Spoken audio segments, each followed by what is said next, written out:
కొట్లాట మాడదనేది మన కోరిక. దాంట్లో మొట్టమొదటి వచ్చింది హైడ్రా. ఈ హైడ్రా మీద మీకు తెలుసు 1965 1965 అంటే 35 సంవత్సరాలు అని 25 సంవత్సరాలు 50 ఏళ్ల క్రితం ఏర్పడ్డ కాలనీ అల్వాల్లో ఉంటుంది. మా మైపాల్ కెరక మా ఇది మల్కాగిరి నియోజకవర్గంలో వస్తుంది. మా బాలప్రకాశాలకి ఈ విషయం బాగా తెలుస్తుంది. 50 ఏళ్ల క్రితం ఉన్న కాలనీకి ఇంటింటికి నోటీసులు మాత్రమే కాకుండా చివరికి గుళ్ళకు కూడా నోటీస్ అంటించిపోయింది. గుళ్ళకు కూడా నోటీస్ వచ్చిపోయింది. అక్కడ ఒడ్ర కాలనీ ఉంటుంది. తాత తండ్రి కొడుకు. తాత చనిపోయిండు, కొడుకున్నాడు, తండ్రి ఉన్నాడు. ఇప్పుడు ఎప్పుడు వచ్చినాయంటే మేము 70 ఏళ్ల క్రితం ఇక్కడ బండ కొట్టుకున్నాం. ఆనాడు ఇక్కడ జనావాసాలకు ఆస్కారం లేదు. అప్పుడు రూపాయికి ఎకరం కూడా ఎవరు తీసుకుని దిక్కు లేదు. అప్పుడు వచ్చినాం సార్ మేము ఇల్లు కట్టుకున్నాం. చూడు 2 అంతస్తుల భవనాలు 3 అంతస్తుల భవనాలు కట్టుకున్నాం. ఒక తరం త్యాగం చేస్తే 2వ తరం ఇల్లు కట్టుకున్నది, 3వ తరం ఇప్పుడిప్పుడు చదువుకునేంత జీవితాల్లో సెటిల్ అవుతున్నాయని చెప్పి ఇట్లా అనేక కాలనీలలో బాలాజీ నగర్ వాళ్ళ వేదన అయితే చెప్పనలేదు కాదు. ఇక్కడ 2 అధ్యక్షులు వచ్చింది. అటు పక్కకుండా ఆరుంధతి నగర్, కూకటపల్లి పోతే నల్ల చెరువులో బుచ్చమ్మ అనేటువంటి యాదవ మహిళ చనిపోయింది. ఇట్లా అనేకం ఈ సుదర్శన్ గారి ఏరియాలో భూముల కబ్జాలు, ఇట్లా అనేక సమస్యలు వస్తున్నప్పుడు మేమన్నాం, అయ్యా ముఖ్యమంత్రి గారు ఏదో పెద్ద మార్పు వస్తుందని చెప్పి నీకు అధికారం కట్టబెట్టిండ్రు, పేన మీ నుంచి పూలబడ్డ అవుతుంది, ఎందుకు ఇట్లా ఆలోచిస్తున్నారు అని చెప్పి చాలాసార్లు మాట్లాడితే ఆయన ఇంకింత రెచ్చిపోయి అన్న మాట ఏంటంటే, ఎవరు చెప్పినా వినను, నేను నాకు నేనే నిర్ణయం తీసుకుంటా, పక్కా కూలగొట్టవలసిందే, మొత్తం బుల్డోజర్లు పెట్టవలసిందే, అడ్డమచ్చినోని బుల్డోజర్ కింద తొక్కవలసిందే, కూలగొట్టవలసిందే. ఇది ఆయన స్టేట్మెంట్. నేనన్నా రాజు కూడా మారు వేషంలో అప్పుడప్పుడు ప్రజలు ఏమనుకుంటారో చూసేస్తారు. సరే నువ్వు రాజు కాకపోవచ్చు కానీ నీ కింద ఇంటెలిజెన్స్ వ్యవస్థ ఉంది, వాళ్ళైనా నీకు చెప్పుంటారు కదా ఇక్కడ ఇట్లా ఉంది అని చెప్పి చెప్పుంటారు కదా, ఎందుకు మీరు వింటలేరు అని చెప్పి మళ్ళీ ఇట్లా స్టేట్మెంట్ నడుస్తూనే ఉండే. నడిస్తే ఆయన అన్నాడు, మళ్ళీ నేను ఎవరు చెప్పినా వినను అని. నేను అప్పుడు ఒక స్టేట్మెంట్ ఇచ్చిన, ఎవరు చెప్తే వినని వాణ్ణి, ఎవరు చెప్పినా వినని వాణ్ణి ఆయన నాయకుడు అనరు, మనిషి అనరు, సైకో అంటారు అని చెప్పాను. సైకో అంటారు అని చెప్పాను. తప్ప డిబేట్ చేద్దాం, నేనేం ఫిల్త్ లాంగ్వేజ్ వాడలే. జనరల్గా ఎక్కడైనా కూడా క్రాంక్ అంటారు, ఆయన చెప్పుకుంటున్నాను నేను క్రాక్ను, నేను రకరకాల అనుకుంటుండే, నేను అది మా జోలికి పోలేదు. మళ్ళీ ఒకసారి ఏమైంది, బుచ్చమ్మ చనిపోయినప్పుడు అసలు నల్ల చెరువులో ఒక కథ వేదన. బుచ్చమ్మ కొడుకులు లేరు, 3 బిడ్డలే. తనకున్న పట్టా భూమిని 3 బిడ్డలకు పంచిచ్చింది. మంచిగా ఇల్లు కట్టుకున్నారు వాళ్ళు, కొన్ని దొడ్లు వేసుకొని కిరాయికి ఇచ్చిండ్రు. సడన్గా వచ్చాక కూలగొడితే ఏమైంది, ఆమె ఆ 3 బిడ్డలు వచ్చి, అమ్మ మాకు చెల్లని భూమి ఇచ్చినవాడు కదా, అంటే పనికిరాని భూమి ఇచ్చినవాడు కదా, హక్కులు లేని భూమి ఇచ్చినవాడు కదా, అమ్ముకోవడానికి వీళ్ళని భూమి ఇచ్చినవాడు కదా అని చెప్పి ఇల్లు లేని ఆ మనోవేదన తట్టుకోలేక బుచ్చమ్మ సూసైడ్ చచ్చిపోయింది. అప్పుడు నేను ఒక స్టేట్మెంట్ ఇచ్చాను, మీరు కొంచెం అడ్డం కాదు దీనికి సమస్య కొంచెం సార్. అప్పుడు ఏం స్టేట్మెంట్ ఇచ్చినా అంటే, ప్రజలు చల్లగా ఉంటే రాజు చల్లగా ఉంటాడు, ప్రజలు చల్లగా ఉంటే రాజు చల్లగా, ప్రజలు సుఖంగా సంతోషంగా ఉంటే రాజు కూడా సుఖంగా సంతోషంగా ఉంటాడు. నేనన్నా అప్పుడు ప్రజలు ఏడుస్తూ ఉంటే, ప్రజలు కన్నీళ్ళు పెట్టుకుంటూ ఉంటే, ప్రజలు ఆత్మహత్య చేసుకుంటూ ఉంటే, ప్రజల కంటి మీద కొడుకు లేకుండా ఇబ్బంది పడుతూ ఉంటే నువ్వు నవ్వుతూ ఉన్నవేంది ముఖ్యమంత్రి అని చెప్పి మళ్ళీ అన్నా. ప్రజలు ఏడుస్తున్నప్పుడు నవ్వేమని సాడిస్ట్ అంటారు అని చెప్పాను. మళ్ళీ ఇప్పుడు చెప్తున్నాను, ఈ రెండు మాటల మీద నేను ఇప్పటికి కట్టుబడి ఉన్నా. దీనికి ఎక్కడంటే అక్కడ డిబేట్ చేయడానికి సిద్ధంగా ఉన్నా. కానీ రేవంత్ రెడ్డి లాగా ఎన్నికల ముందు ఆయన మాట్లాడిన మాటలు, ముఖ్యమంత్రిని ఉద్దేశించి మాట్లాడిన మాటలు కావచ్చు, ఇతర పార్టీల నాయకులను ఉద్దేశించిన మాటలు కావచ్చు, వాటి వేయండి, నా మాటలు కూడా వేయండి. ఏది తప్పుందో తప్పకుండా సమాజం నిర్ణయించుకుంటుంది. కోర్టులలో అడ్వకేట్లు వాదించుకుంటారు, అటుపక్క ఇటుపక్క వాదిస్తారు. అంతిమ న్యాయ నిర్ణేత జడ్జి గారు ఉంటుంది. ప్రజాస్వామ్యంలో ఎవరి ప్రాక్టీస్ వాళ్ళకు ఉంటుంది, ఏ పార్టీ కర్తవ్యాలు వాళ్ళకు ఉంటాయి, ఎజెండా వాళ్ళకు ఉంటుంది, ఏ పార్టీ చరిత్ర ఆ పార్టీకి ఉంటుంది. కానీ అంతిమంగా న్యాయ నిర్ణేతలు ప్రజలు మాత్రమే అని చెప్పి మనం నమ్ముతాం. తెలంగాణలో కాదు, ఎక్కడ ప్రపంచంలో ఎక్కడ ప్రజాస్వామ్య దేశంలో ఎక్కడ కూడా అంతిమ న్యాయ నిర్ణేతలు ప్రజలే ఉంటారు. ఈ ప్రభుత్వం అంతకుముందున్న ప్రభుత్వం కావచ్చు, ఇంకా అంతకుముందున్న ప్రభుత్వం కావచ్చు, ఇప్పుడున్న ప్రభుత్వం కావచ్చు, ఇవే మార్కెట్లో పోయి సూపర్ మార్కెట్లో పోయి ఇటు డబ్బులు ఇచ్చి కొనుక్కుంటే దొరికిన పదవి కాదు ఇది. బాబాసాహెబ్ అంబేద్కర్ గారు రాసిన ఈ దేశానికి అందించినటువంటి రాజ్యాంగం పుణ్యమా అని చెప్పి ప్రజల ఓట్లతో ఎమ్మెల్యే పదవులు వస్తే ఎమ్మెల్యేలు ఎన్నుకుంటే ఇవాళ ముఖ్యమంత్రి అయింది. కాబట్టి ఈ పదవి కొనుక్కుంటే వచ్చింది కాదు, నీ అమ్మాయి ఇచ్చే వచ్చింది కాదు, ఇది ఈ అమ్మాయి ఇచ్చే వచ్చింది కాదు, నాన్న ఇస్తే వచ్చింది కాదు, ఇది ప్రజలు ఇస్తే వచ్చింది. కాబట్టి ప్రజలకు జవాబుదారీగా ఉండాల్సిన అక్కడ ఉండాలి అని మనం చాలాసార్లు ఆర్గ్యుమెంట్ పెట్టాం. ఇది నడతానే ఇంకోటి వచ్చింది, మళ్ళీ మూసి వచ్చింది. ఈ ఐటా నడుతుంది, మూసి వచ్చింది.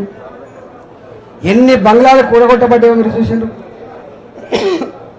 ఎంతమందికి కంటి మీద కొనుక్కు లేకుండా జరిగిందో మీరు చూసిండ్రు. మేము ఎక్కడికి పోయినా దుఃఖం వచ్చేది ఎక్కడంటే, మేము పోతే ఆ పిల్లలు మహిళలు మొగళ్ళు అందరూ వచ్చి, సార్ మేము కూరగాయలు అమ్ముకొని కొనుక్కున్న వాళ్ళం, మేము 10 ఇళ్ళల్లో బాసనలు అమ్మి కొనుక్కున్న వాళ్ళం, మేము పళ్ళు అమ్ముకొని కొనుక్కున్న వాళ్ళం, మేము అడ్డ మీద కూలీగా ఉండి కొనుక్కున్న వాళ్ళం, మేము చిన్న చిన్న కంపెనీలో పనిచేసి కొనుక్కున్న వాళ్ళం. ఒక తరం కష్టపడితే ఈ ఇల్లు మాకు వచ్చింది. మేము చనిపోయినప్పుడు మా శవం రోడ్ల మీద ఉండి అనాథ శవంగా ఉండొద్దని కోరుకుంటున్నాం. మేము మా సొంత ఇంట్లో మేము చనిపోవాలని కోరుకుంటాం. మా సెంటిమెంట్ ఇది, మా జీవితం ఇది, మా బతికిది. మా బతుకు మీద గుర్తుతున్నాడు రేవంత్ రెడ్డి అని చెప్పి వాళ్ళు కన్నీళ్ళు పెడుతున్నప్పుడు మనకి ఏం భాష వస్తుందో ఒకసారి ఆలోచించండి. నేను 25 ఏళ్ళు ఉన్న రాజకీయాల్లో ప్రత్యక్షంగా 25 ఇయర్స్. తెలంగాణ ఉద్యమంలో ఎంతోమంది పిల్లలు చనిపోయారు. మంటల్లో మాడిపోతూ చనిపోయిన వాళ్ళని చూసినాం మేము. ఆ శవాన్ని ఎత్తుకపోయి అప్పచెప్పొచ్చిన వాళ్ళం మేము. ఎక్కడ ఏ అమ్మాయి, ఎక్కడ ఏ అబ్బాయి, ఎక్కడ ఏ ఉద్యమకారుడు సూసైడ్ చేసుకుంటే ఆ శవం దగ్గరికి పోయి ఆ శవాన్ని మోసిన వాళ్ళం మేము, ఆ కన్నీళ్ళను తూచిన వాళ్ళం మేము. కాబట్టి ఇవాళ ఆ ఎమోషన్లో కూడా మేము ఎక్కడ పింతిలాగా మాట్లాడలేము. మేము మా పద్ధతి తప్పలేదు. మా మాటలో వేడి ఉండేది, మా మాటలో పదులైనటువంటి మొదలు ఉండొచ్చు. కానీ మేము ఎక్కడ పింతిలాగా మాట్లాడలేం కాదు. ఒకటి కాదు, 2 కాదు, ఒక 50 ఉపన్యాసాలు ఉంటే కావచ్చు. అసెంబ్లీలో ఎమోషన్స్ సందర్భంగా నేను ఇచ్చిన ఒక 50 ఉపన్యాసాలు కాదు, 100 ఉపన్యాసాలు ఉండొచ్చు. కానీ ఒక 50 ఉపన్యాసాలు అయితే ఎమోషన్ ఇచ్చిన ఉపన్యాసాలు ఉంటాయి. నేను ఎక్కడ అది కాదు. ఈ నరసింహగుప్త గారు పవన్ గారికి వచ్చిండు, రంగారెడ్డి అధ్యక్షుడు వచ్చిండు, అన్న మొత్తం ఆగమైపోతుంది. పోతే చైతన్యపూరి 50 సంవత్సరాల చరిత్ర ఉన్న కాలనీ అది చైతన్యపూరి. దాని పక్కకుంటుంది పనిగిరి కాలనీ, అటు పక్కకుంటుంది ఒక అపార్ట్మెంట్. ఇవన్నీ కూడా బాజాప్తా ఆనాడు లేఅవుట్లు చేస్తే కొనుక్కొని కట్టుకున్న ఇండ్లవి. అవి మనం అనుకున్నట్టుగా మూసీ నది పక్కకు పంటి అక్రమంగా వేసుకున్న గుడిసెలు కాసుమా. ఇవన్నీ కూడా 300 గజాలు, 400 గజాలు, 500 గజాలు బాజాప్తా లేఅవుట్లలో భూములు కొనుక్కొని 2 కోట్లు 3 కోట్లు పెట్టి కట్టుకున్నటువంటి 3 అంతస్తుల 4 అంతస్తుల 5 అంతస్తుల ఇండ్లు, అపార్ట్మెంట్లు. వీళ్ళు వచ్చి 300 మీటర్లు అటుపక్క, 300 మీటర్లు ఇటుపక్క, మొత్తం మేము దీన్ని సుందరీకరణ చేస్తామని చెప్పి ఆర్గ్యుమెంట్ పెడుతున్నప్పుడు, సుందరీకరణ వెనుక ఉన్నటువంటి దుర్మార్గం ఏంటంటే, ఇది విలువైన భూమి కాబట్టి, మీ చైతన్యపురితలు విలువైన భూమి కాబట్టి, ఇక్కడైతేనే ఏమన్నా కొంత పైసలు వస్తాయి కాబట్టి, ఇక్కడైతేనే కొన్ని మాల్స్ కట్టచ్చు, కొంత రిక్రియేషన్ జోన్లు కట్టచ్చు అని చెప్పి భావించి వచ్చేసినప్పుడు నేను కొట్లాడినా. మీకు తెలుసు, 24 అవర్స్ కూర్చున్నా కావచ్చు. వాళ్ళు రమ్మంటే పోయి అక్కడ కూర్చొని 24 గంటల వరకు కూడా అక్కడనే ఉంటే వాళ్ళు అన్న మాట ఏం తెలుసా, బిడ్డ మనం వెళ్ళిపోతున్నాం, వెళ్ళిపోతే ఏమైద్దో అని చెప్పి భయపడుతుంటే ఉంటామ్మా అని చెప్పి ఉన్నాను.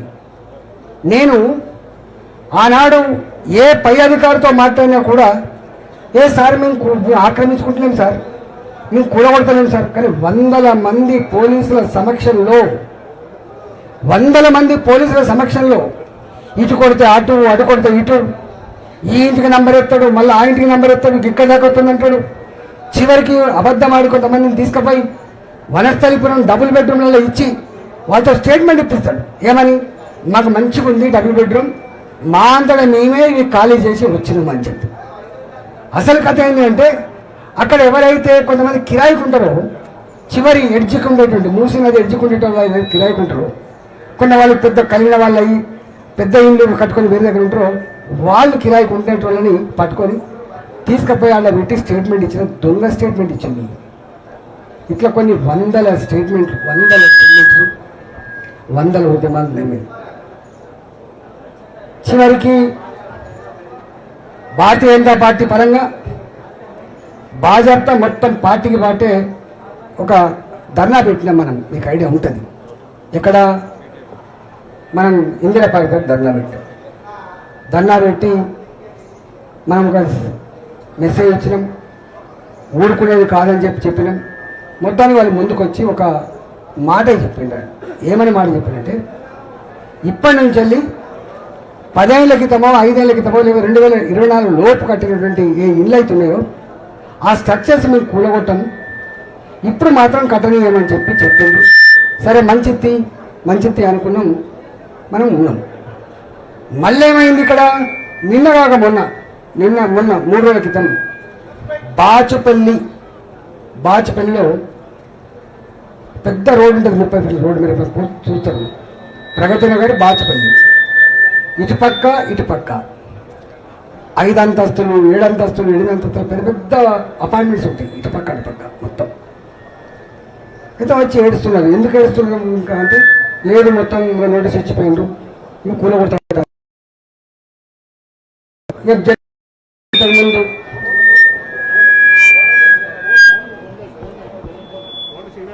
అంతకుముందు ఏ ఆర్తనాదాలు అయితే మళ్ళీ మేము విన్నాము, అదే భాష అదే ఆర్తనాదాలు మళ్ళీ వాళ్ళు వినిపించారు. మాకు బీపీ ఉంది, నాకు హార్ట్ అటాక్ ఉంది, మేము చచ్చిపోతాం, మేము సూసైడ్ చేసుకుంటామని చెప్పి.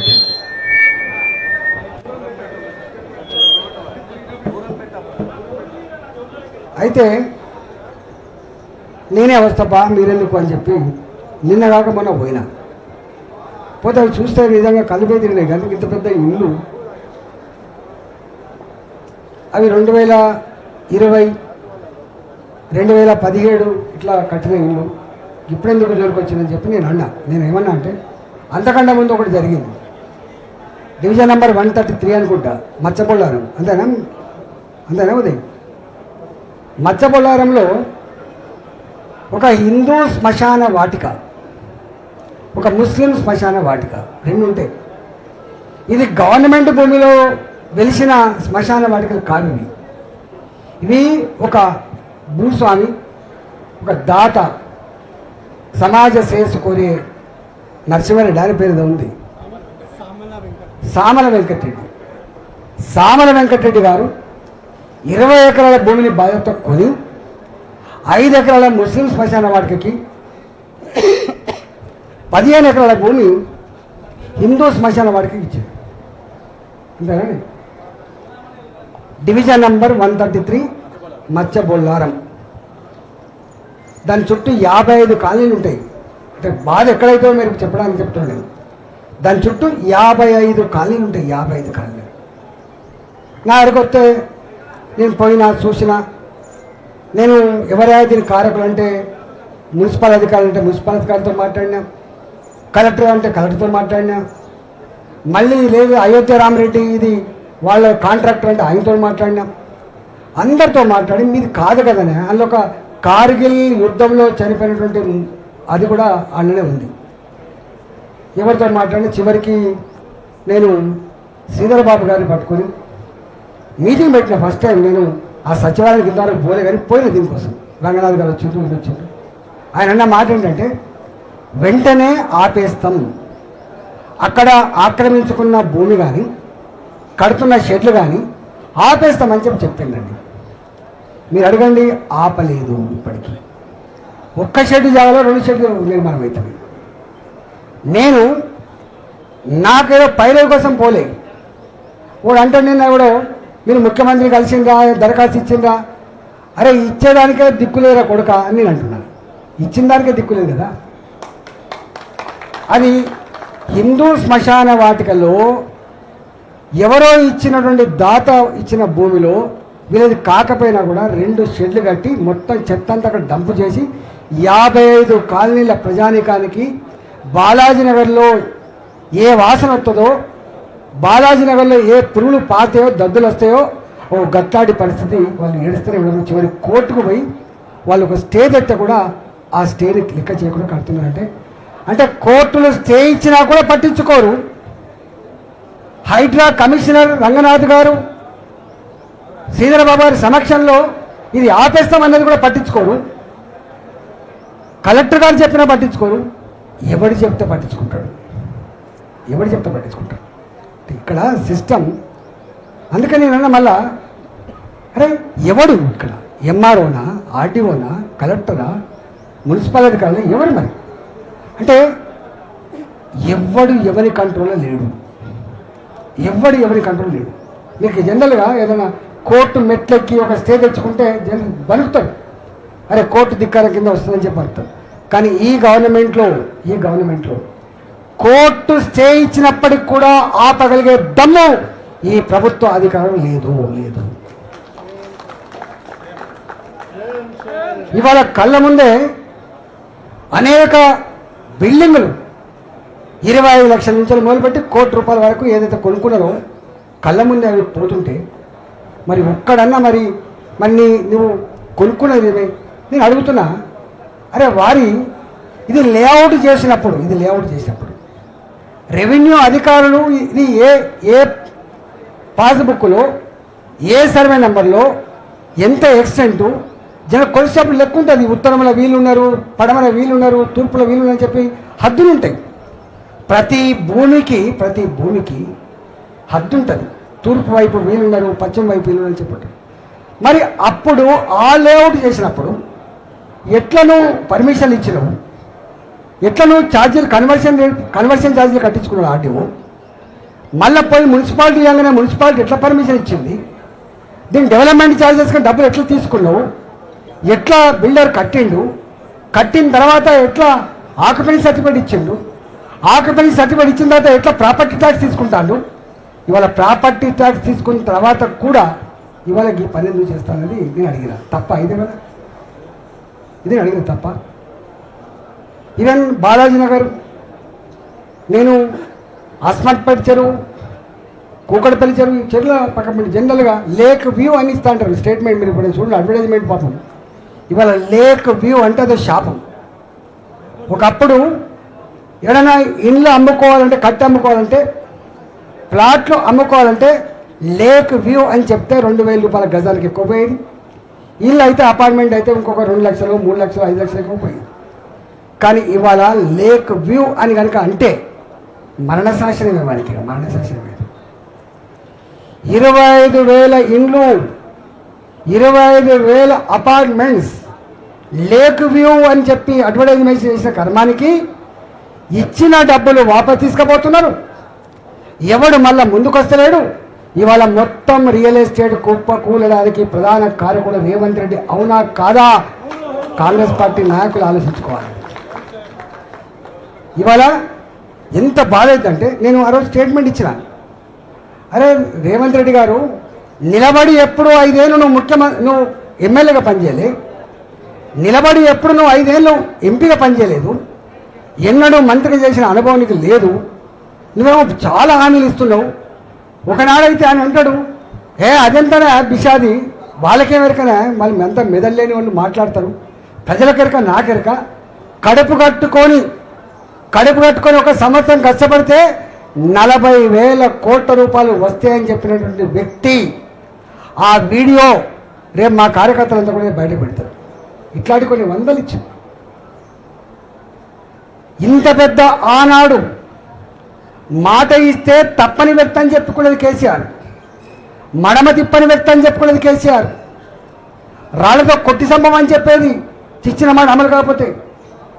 గా ముఖ్యమంత్రి రాళ్ళు తలుచుకుంటే దెబ్బల కొదవా అని చెప్పిన ముఖ్యమంత్రి, ధనిక రాష్ట్రం అని చెప్పిన ముఖ్యమంత్రి, హామీ ఇస్తే అమలు చేస్తారు తప్ప మాట తప్పని ముఖ్యమంత్రి, 1,00,000 రూపాయల రుణమాఫీ చేయక ఎలుకల పడ్డాడు కేసీఆర్, 4,000 నిరుద్యోగ భృతి ఇవ్వక ఎలుకల పడ్డాడు కేసీఆర్, కాలేజీలో చదివే పిల్లలకు ఫీజు రియంబర్స్మెంట్ చేయక వెలికల పడ్డాడు కేసీఆర్, చివరికి అప్పుల మీద అప్పులు చేసి తప్ప రైతు బంధు ఇవ్వలేకపోయిండు, జీతాలు ఇవ్వలేని పరిస్థితి ఉండేది తెలుసు.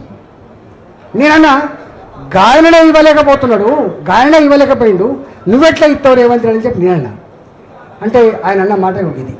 నేను అప్పుడు లెక్కే చెప్పిన, నేను కూడా ఎడ్డోన్నో గుడ్డోన్నో, నాకు నీ అంత తెలివి ఉందో లేదో నాకు తెలియదు, కానీ రేవంత్ రెడ్డి గారు నేను కూడా 5 సంవత్సరాల కాలం పాటు 6 బడ్జెట్లు ప్రవేశపెట్టిన ఆర్థిక మంత్రిని చెప్తున్నా. నాకు తెలిసి 5,000 కోట్లు కూడా అదనంగా సంవత్సరానికి ఖర్చు పెట్టే ఆస్కారం లేదు రేవంత్ రెడ్డి గారు. మీరు గిన్ని హామీలు ఇస్తున్నారు, ఇది అమలు కాదు అని చెప్పినది. నీది కాకపోతే ఢిల్లీ దాకా దేకమన్నట్టుగా నువ్వు ఇస్తున్నావు, నువ్వు 100కు 100% మోసం చేస్తున్నావు అంటే ఈయన అమెరికా నుంచి ఒక స్టేట్మెంట్ ఇచ్చాడు. అమెరికాలో పోయినప్పుడు ఒక స్టేట్మెంట్ ఇచ్చింది, మీరు చూస్తారు, మీరు బయట పెట్టాలి ఇప్పుడు మళ్ళీ. ఏమని? అబద్ధాలు ఆడితేనే ప్రజలు ఇష్టపడతారు, అబద్ధాలని నాకుని నమ్ముతారు అని చెప్పింది. అంటే 6 గ్యారంటీలు, 66 హామీలు, 420 రకాల పనులకు ఇన్ని రకాల అబద్ధాలు ఆడిండని చెప్పి 15 నెలల కాలంలోనే ప్రజలకు అర్థమైపోయింది ఇవాళ. దాన్ని ఇలా మనం మళ్ళీ చెప్పాల్సి ఎక్కడ. కాబట్టి ఇవాళ ఈ పరిస్థితులలో నేను పోయేది మాట్లాడిన వీడియోలని మీరు కూడా వినండి. నేను గింతే అన్న, ఈయనోని సైకో అంటారు, ప్రజలు ఎడుతుంటే చూస్తోని సాడిస్ట్ అంటారు, అసలు ఎవడు ఏంది అసలు అని చెప్పి బాధతో మాట్లాడినమాట వాస్తవం. నేను మాట్లాడిన దానికి నా ప్రజల కన్నీళ్ళు నన్ను మాట్లాడించినాయి, మా ప్రజలు పడేటువంటి ఆవేదన నన్ను మాట్లాడించింది. 25 ఏళ్ళుగా పదవి ఉంటుందా లేదా ముఖ్యం కాదు, కానీ ఉన్న రోజులు నమ్మిన సిద్ధాంతం కోసం ఇవాళ మొట్టమొదటి కూడా నేను ఒక స్టేట్మెంట్ ఇచ్చిన ఇక్కడ. భారతీయ జనతా పార్టీ ఇల్లు కట్టించిన పార్టీ, జాగలు పంచిచ్చిన పార్టీ, బాలాజీనగర్ రూపశిల్పి బాలాజీనగర్ గుడిసెలు కూడగొడుతున్నాడు. దివంగత నరేంద్ర గారు వచ్చి కొడక కూల్సవా అని చెప్పి ఆపిన చరిత్ర మా భారతీయ జనతా పార్టీ. ఇక్కడ ఒక వాజ్పేయి నగర్ ఉంటుంది, ఇక్కడ దత్తాత్రేయ నగర్ ఉంటుంది. ఇక్కడ నువ్వు హైదరాబాద్లో ఎక్కడ పోయినా కూడా దీన్ దయాళ్ నగర్ కావచ్చు, దత్తాత్రేయ నగర్ కావచ్చు, అది వాజ్పేయి నగర్ కావచ్చు, ఇవన్నీ కూడా భారతీయ జనతా పార్టీ కూడు లేని వాళ్లకు గూడు లేని వాళ్లకు ఆదుకున్న పార్టీ భారతీయ జనతా పార్టీ. మేము ఇక్కడ ఉన్నాం బిడ్డ, మేము ఇక్కడ ఉన్నాం. ఇవాళ మీకు అర్థం కావాలి, దేశాన్ని పాలిస్తున్న పార్టీ. మీ ముఖాలకు అంతకుముందున్న ముఖ్యమంత్రి కూడా నేను 100 సార్లు చెప్పిన, నువ్వు ఇలా ఏ డబుల్ బెడ్రూమ్లో కట్టినావో ఈ డబుల్ బెడ్రూమ్లో దాంట్లో 2,50,000 ఇండ్లు కేంద్ర ప్రభుత్వం శాంక్షన్ చేసింది. ఆ ఇండ్లు కూడా కట్టే తెలివి లేదు మీకు అని చెప్పిన. ఇవాళ నీకు కూడా మళ్ళీ దిక్కు మళ్ళీ కేంద్ర ప్రభుత్వం ఇవ్వాలి. నీ దగ్గర ఏం లేదు, సరుకు లేదు. ఇవాళ మొన్న కూడా చెప్పినాం మేము, ఇక్కడ హైదరాబాద్లో కూడా ఇంత పెద్ద వైబ్రెంట్ సిటీ, ఇంత గొప్పగా అభివృద్ధి చెందుతూ ఉంటే ఇవాళ ఇక్కడ ఫెసిలిటీస్ కూడా మనం కల్పించినాం. వీళ్ళ గొప్పలు కడుతున్నాం, 940 కోట్ల బ్రిడ్జ్ మనం కడుతున్నాం. ఉప్పల్లో వాడు దివాళీ చేసి కాంట్రాక్టర్ కడుతున్న బ్రిడ్జ్ మనం కడుతున్నాం.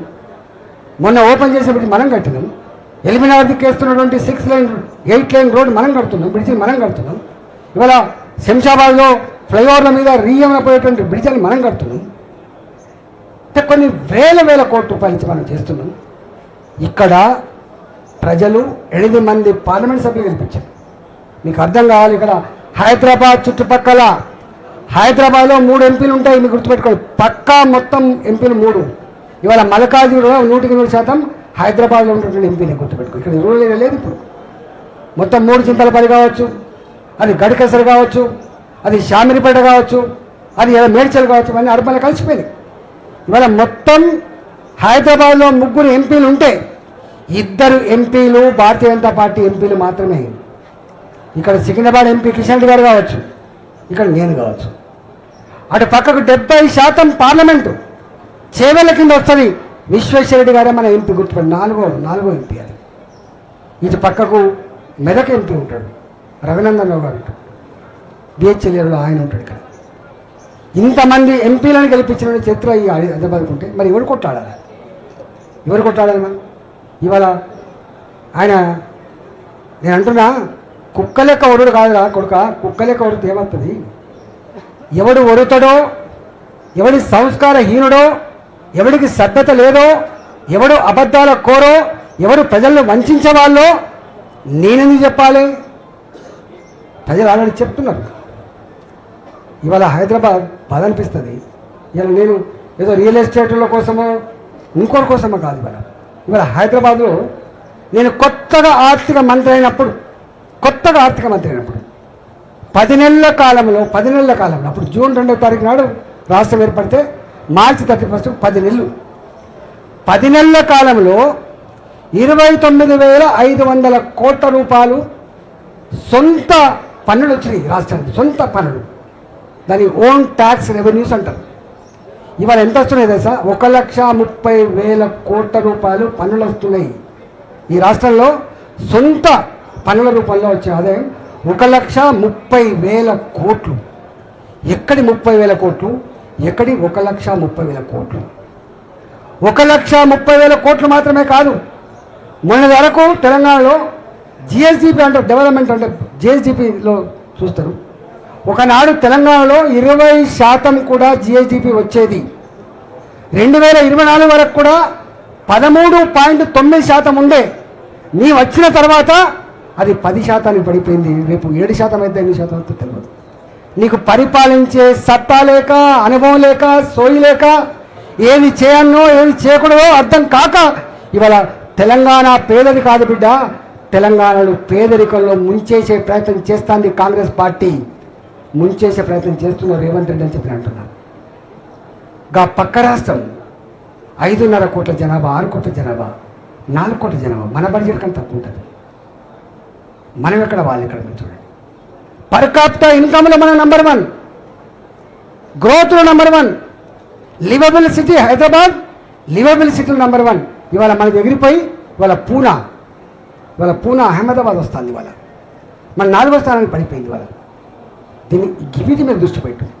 నీకు నిజంగానే కాంగ్రెస్ పార్టీ లేదా అనుభవం నాయకులు మీకు సో ఉంటే మీరు దృష్టి పెట్టవలసింది ఈ హైదరాబాద్లో ఎందుకు రియల్ ఎస్టేట్ పడిపోయింది, ఎందుకు తెలంగాణ జిఎస్డిపి పడిపోయింది, ఎందుకు పర్ క్యాపిటల్ ఇన్కమ్ పడిపోతుంది, ఎందుకు రిజిస్ట్రేషన్లు ఆగిపోతున్నాయి, వీటి మీద దృష్టి పెట్టమని చెప్పుకుంటున్నాను. పాలకుడు అనేవాడు కన్స్ట్రక్షన్ చేస్తే తప్ప డిస్ట్రక్షన్ చేయడు. కన్నా 50 ఏళ్ళ చరిత్రలో చూస్తున్నా మొట్టమొదటిసారిగా కన్స్ట్రక్షన్ పక్కకు పెట్టి డిస్ట్రక్షన్ చేస్తున్న దుర్మార్గపు ప్రభుత్వం రేవంత్ రెడ్డి ప్రభుత్వం అని అంటున్నాను. ఇక్కడ పోయి మేము కొట్లాడినామో కాదు, మేము కొట్లాడిన దాని మీద కూడా ఈటల బాధ్యత కొట్లా అని చెప్పినాడు. మేము నాకు వచ్చింది వాళ్ళు, సార్ మీరు రావాలి అంటే వస్తాపా అని చెప్పినాడు. ఆడ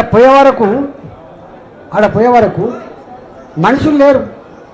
ఏందా మనుషులు లేరంటే భయపడ్డాం సార్ మేమంతా.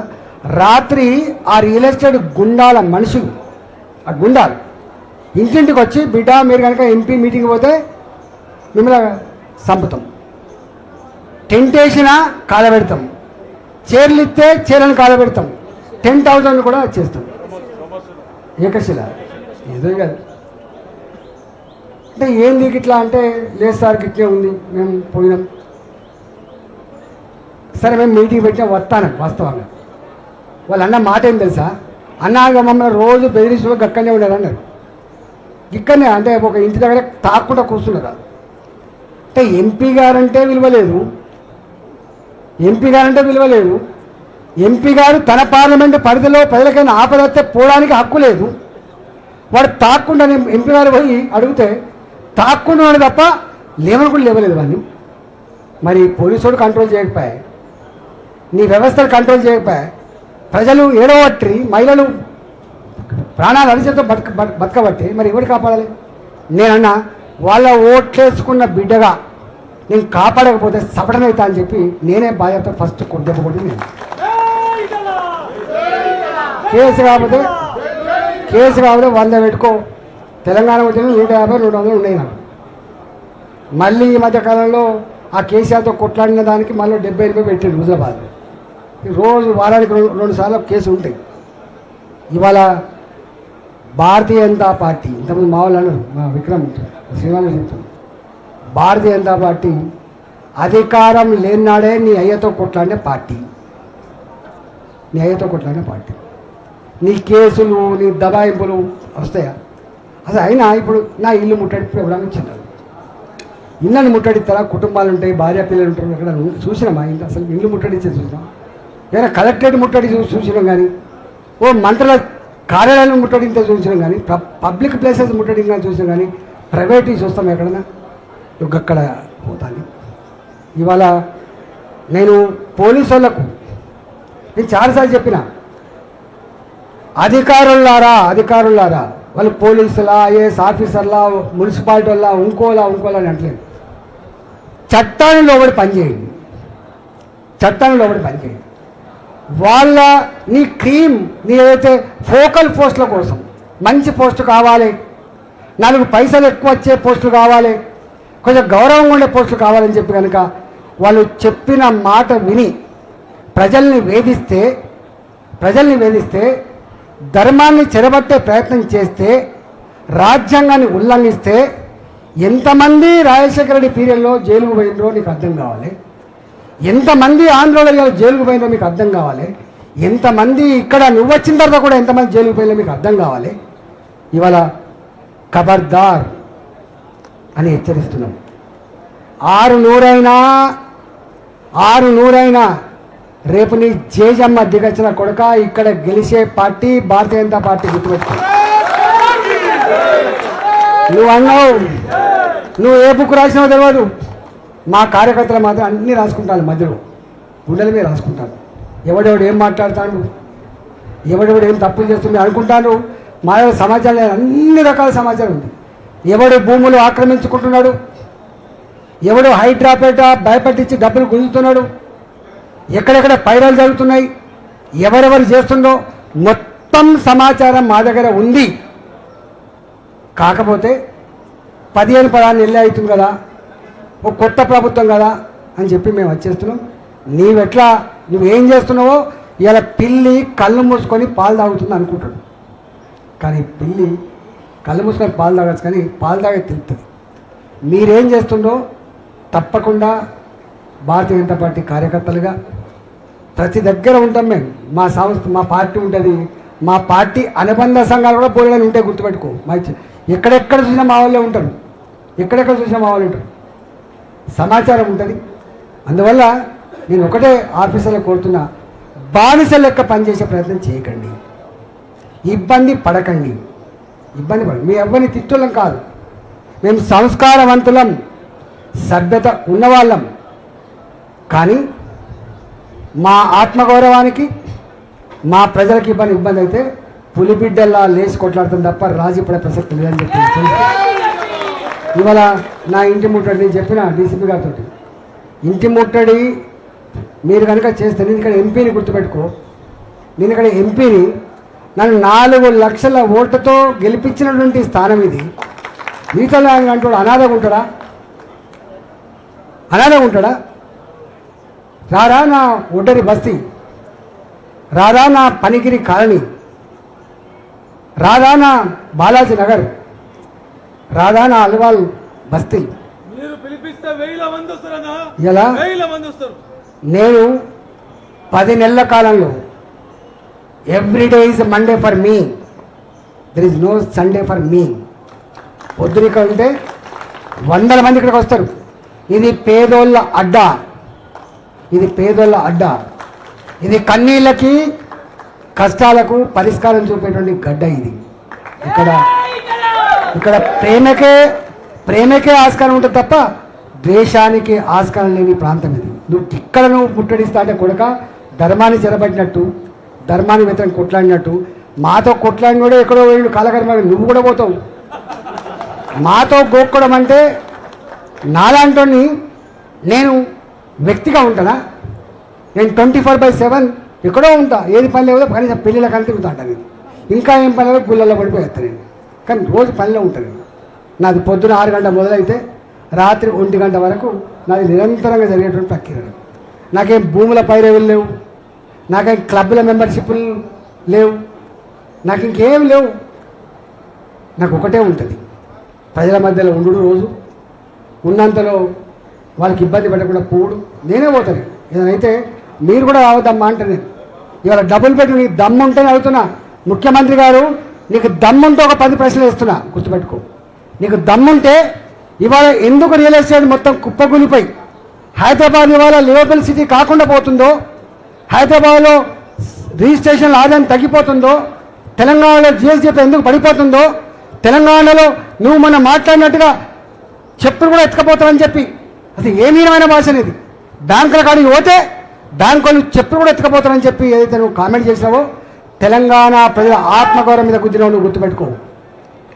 ఇవాళ మేము ఆనాడు ఆంధ్ర నాయకులు మాట్లాడుతున్నాం అన్నాం. మేము తెలంగాణ వస్తే కుక్కలు చింపిన ఇస్తారాకైతే చెప్పి మాట్లాడిన వాళ్ళు ఆంధ్ర వాళ్ళు.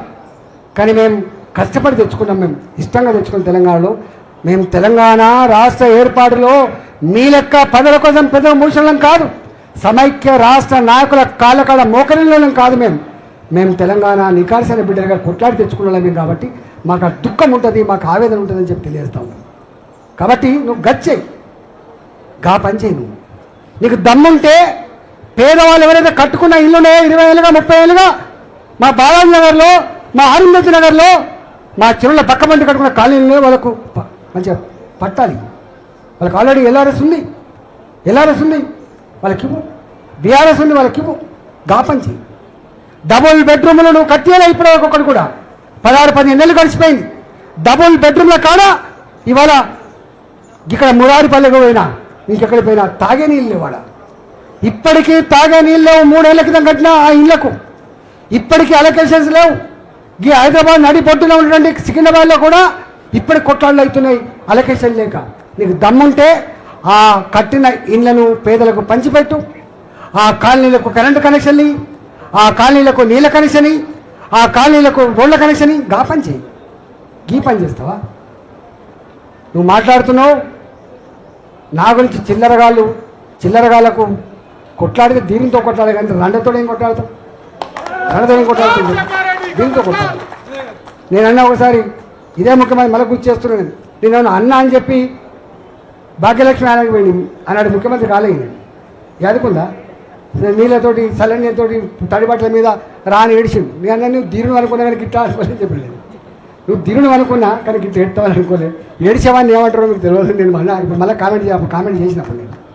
అందుకనే దయచేసి ముఖ్యమంత్రి గారు, మంత్రులారా, కాంగ్రెస్ పార్టీ ఎమ్మెల్యేలారా, ఎంపీలారా, కార్యకర్తలారా,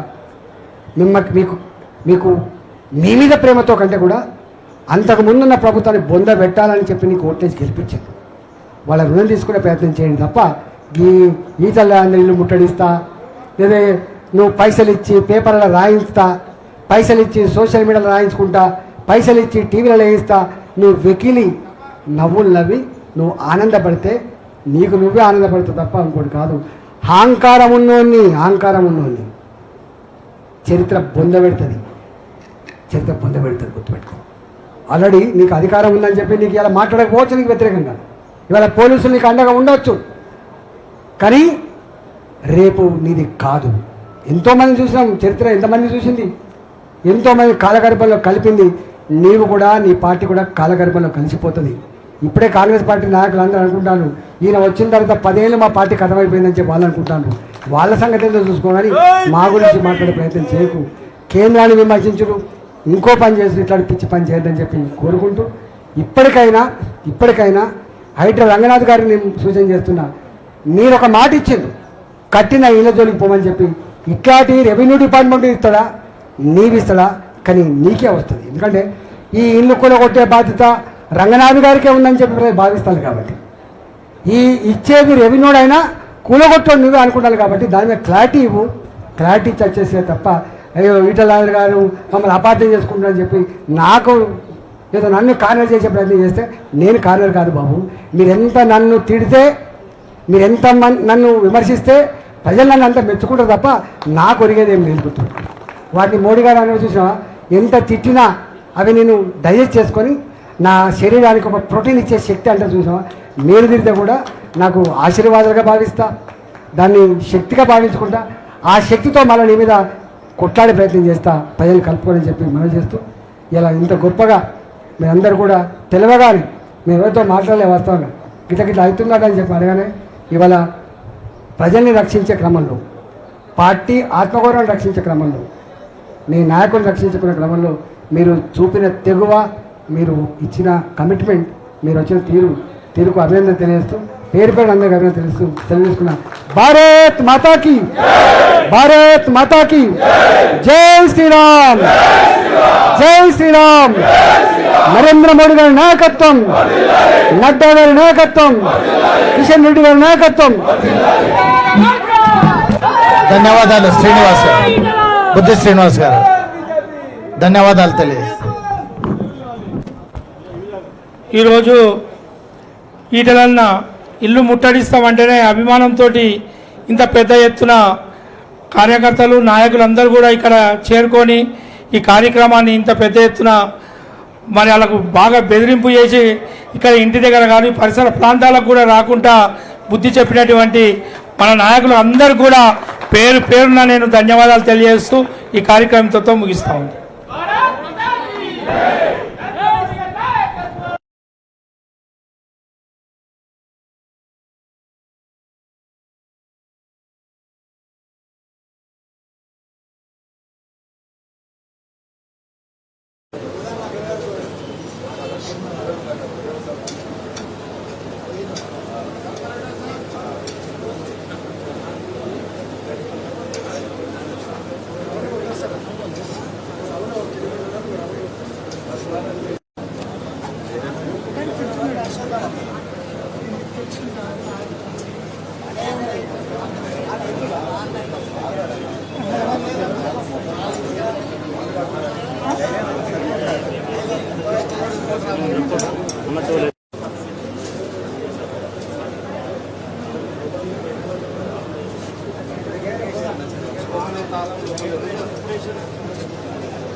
మా ఇంటికి ఓడో వస్తే మేము గమ్మున ఇంట్లో కూర్చున్నట్టు అయిపోయింది కథ. వాడు ఓడో వస్తే మేము ఇప్పుడు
తూర్పు జయప్రకాష్ రెడ్డి అట, మాజీ ఎమ్మెల్యే అంట.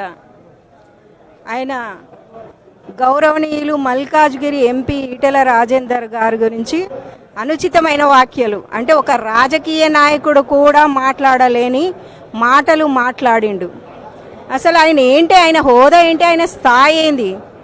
మాకైతే అందరికీ అనిపిస్తుంది ఆయన ఒక కౌన్సిలర్కి ఎక్కువ, ఎమ్మెల్యేకి తక్కువ అనిపిస్తుంది. మీరు మీ అస్తిత్వం కోసము ఓడిపోయినా కానీ తరచూ మీడియా ముందుకు వచ్చి ఇష్టం ఉన్నట్టు మాట్లాడితే మాత్రం ఊరుకునేది లేదు. ఒక్కసారి గుర్తుపెట్టుకోండి కాంగ్రెస్ నాయకులారా, 60 ఏళ్ళ నుంచి దేశానికి పట్టిన దరిద్రం భారతదేశం వదిలించుకుంది, కానీ ఆ దరిద్రం ఏందో తెలంగాణకు పట్టింది. అసలు ఇట్లాంటి వాళ్ళు ఉండడం మూలాన తెలంగాణ ఎక్కడికి వెళ్లాల్సింది ఎక్కడికి వెళ్తుంది?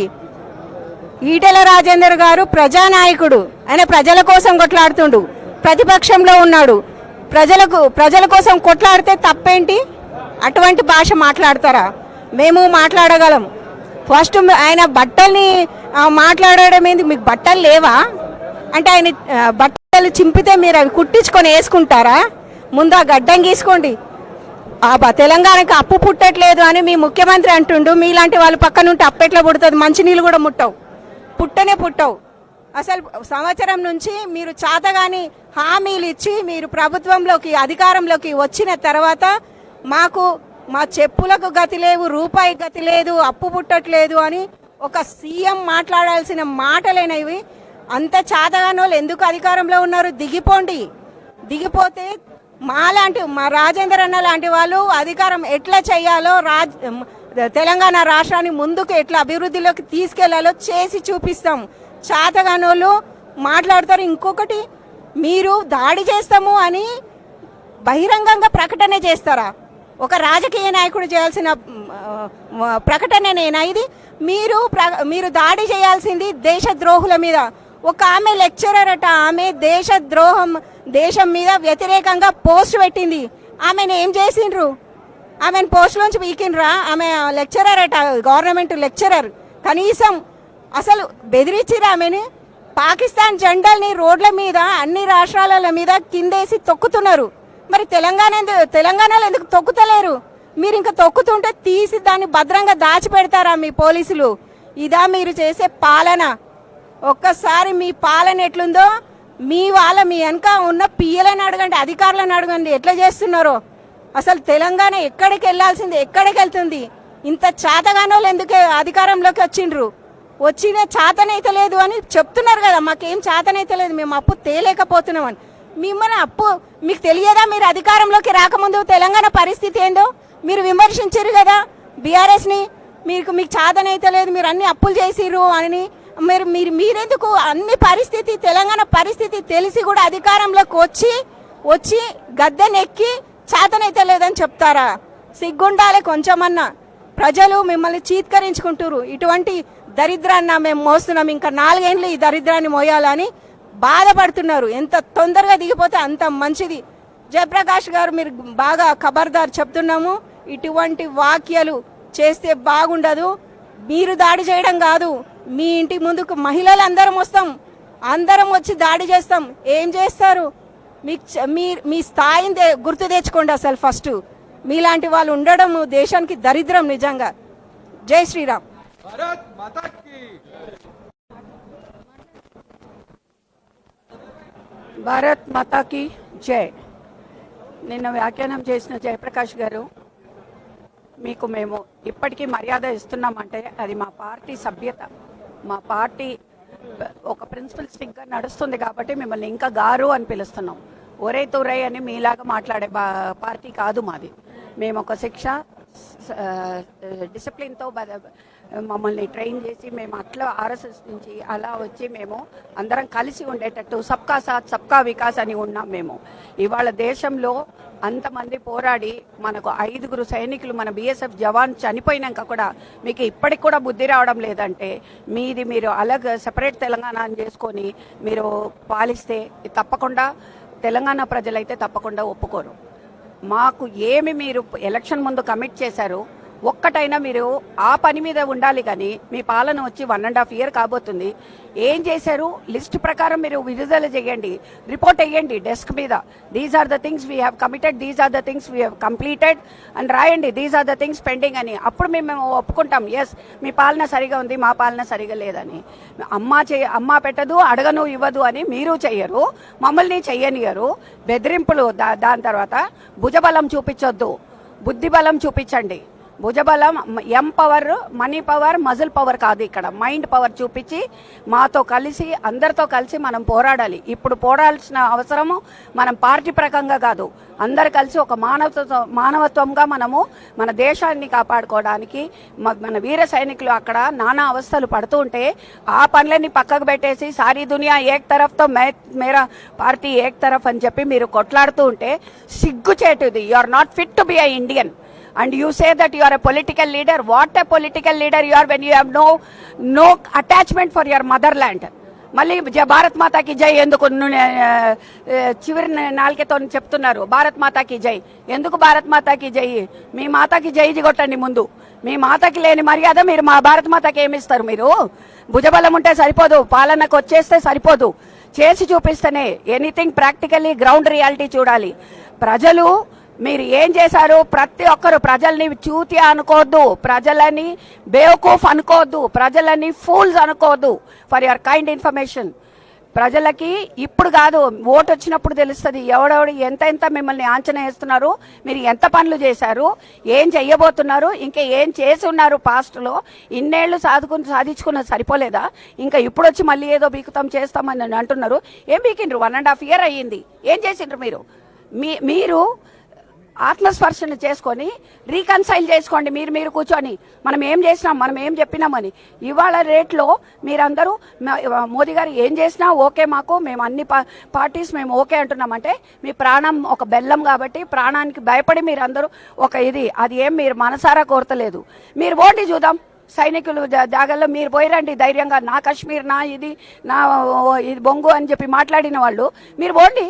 మోదీ పోయొచ్చిండ్రు, అమిత్ షా పోయొచ్చిండ్రు, వీళ్ళందరూ పోయొచ్చిండ్రు. దమ్మున్న మగాడంటే పోయిరండి, అక్కడ పోయి చూపించండి మేమున్నాం మీ వెనకాల, సారా భారత్ ఉంది మీ వెనకాల. ఫౌజీకి ఒక ఆశ్వాసం ఇవ్వండి. అది చేయడం లేదు. కానీ ఇక్కడ కూర్చొని ఈటల గారి మీద కమెంట్లు కొట్టుకుంటా, వీళ్ళ మీద కమెంట్ కొట్టుకుంటా, అది కాదు పొలిటీషియన్ అంటే. పొలిటీషియన్ అంటే a leader who leads the people and you are unfit to be a leader. That's why you have become X now. Do you think you will again rule the party? No way. No people are fools here to vote you again. Congress మళ్ళీ పరిపాలన వస్తుంది అనుకుంటున్నారా? తప్పకుండా రాదు. ఎందుకంటే మీరు చేసే కార్యక్రమాలు, మీరు చేసే కార్యకర్తలు, ప్రతి కార్యకర్త ఏ పొలిటికల్ పార్టీ అయినా మిమ్మల్ని గమనిస్తూనే ఉంది. ఎవరు చేతి పుండికి అద్దమే అక్కర్లేదు. మీరు చేసేది ప్రతి ఒక్కటి అన్ని రికార్డ్ అవుతుంది, అన్ని చూస్తున్నారు. కళ్ళే మాకు కెమెరా, మా కళ్ళు చూసిందే మేము నమ్ముతాము. ప్రజలు నడుమిట్లో మీరు ఉండి ప్రజల స్కీమ్స్ అన్ని ముందుకు తీసుకుపోకుండా సెంట్రల్ ఇచ్చిందని మేడ్ ఇన్ ఇండియా అన్నట్టు మీరు గుద్దుకొని మేడ్ ఇన్ కాంగ్రెస్ మేం చేస్తున్నామని బల్ల గుద్దుకుంటే సరిపోదు. ప్రాక్టికల్గా దాన్ని చూపించాలి, ఎక్కడ మీరు చేశారు, ఎక్కడ మీరు చేయలేదు, ఎక్కడ సెంట్రల్ చేసిందని. So that is what I request. ఇంకొకసారి మటుకు మా నాయకులు, సీనియర్ నాయకులు జోలికి వస్తే ఖబర్దార్, మేమందరం ఏకమైతాం. మేము ఆజ్ నై కల్ నై, సబ్కా साथ सबका विकास. भारत माता की.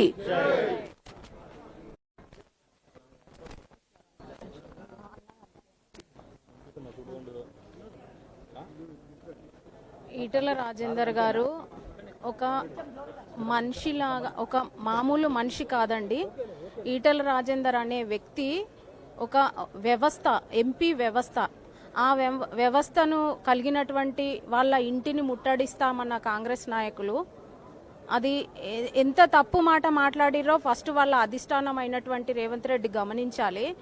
గతంలో 5 సంవత్సరాలు ఇక్కడ మేడ్చల్ మల్కాజ్గిరి పార్లమెంటులో మన రాష్ట్ర సీఎం అయినటువంటి రేవంత్ రెడ్డి ఒక ఎంపీ వ్యవస్థకు పాలన జరిపించిండు.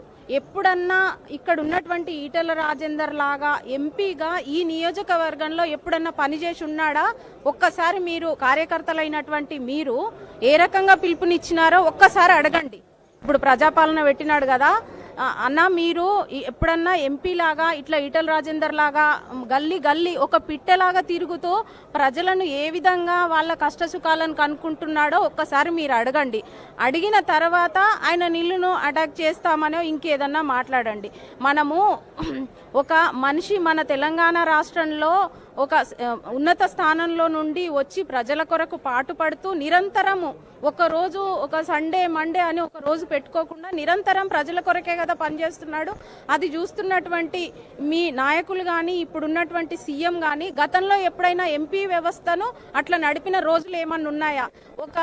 మన దేశంలోని ఒక పెద్ద పార్లమెంటు స్థానానికి, ఒక ఎంపీ స్థానానికే ఒక నిండుగా గర్వపడే విధంగా పనిచేస్తున్నటువంటి మన ఎంపీ ఈటల రాజేందర్ గారి ఇంటిని అనడము చాలా తప్పు. మరి మీరు చెప్పినటువంటి పథకాలు ఏవైతే గ్యారంటీలు ఉన్నాయో ఇప్పుడు మెడగోసుకున్నా నా దగ్గర గ్యారంటీలకు పైసలు లేవంటున్నారు కదా. మరి అట్లాంటప్పుడు తప్పుడు మాటలు చెప్పొచ్చినాడు కదా. మరి రేవంత్ రెడ్డి ఇల్లును ఎవరు ముట్టడి చేయాలి? ప్రతి ఒక్క ఓటేసిన వ్యక్తి ఇప్పుడు రేవంత్ రెడ్డి ఇల్లును ముట్టడి చేసి సీఎం డౌన్ అని ఆయన రాజీనామా చేసి వెళ్ళిపోవాల్సినటువంటి అవసరం ఇప్పుడు తెలంగాణ రాష్ట్రానికి ఉంది. అట్లాంటిది వదిలిపెట్టి అక్కడ మన దేశంలో విదేశాలతోని పాకిస్తాన్తో కొట్లాడుతున్న సందర్భం సందర్భాలను వదిలిపెట్టి ఇక్కడున్న ఫోకస్ ఒక మంచి వాళ్ళ మీద పెట్టినటువంటి ఫోకస్ ఆ పాకిస్తాన్ బార్డర్ మీద పెడితేనన్నా కొంచెం మనకు ఉపయోగకరంగా ఉంటాయి. కానీ ఇట్లాంటి తప్పుడు సమాచారాలు కానీ టైం వేస్ట్ చాతలు కానీ చేయకండి. ఎందుకంటే ప్రజలకు కానీ ప్రభుత్వాలకు కానీ ఉపయోగపడే పనులు మాత్రమే చేయండి. అట్లాంటి వాటికే సూచనలు ఇవ్వండి. జై హింద్, భారత్ మాతాకి జై.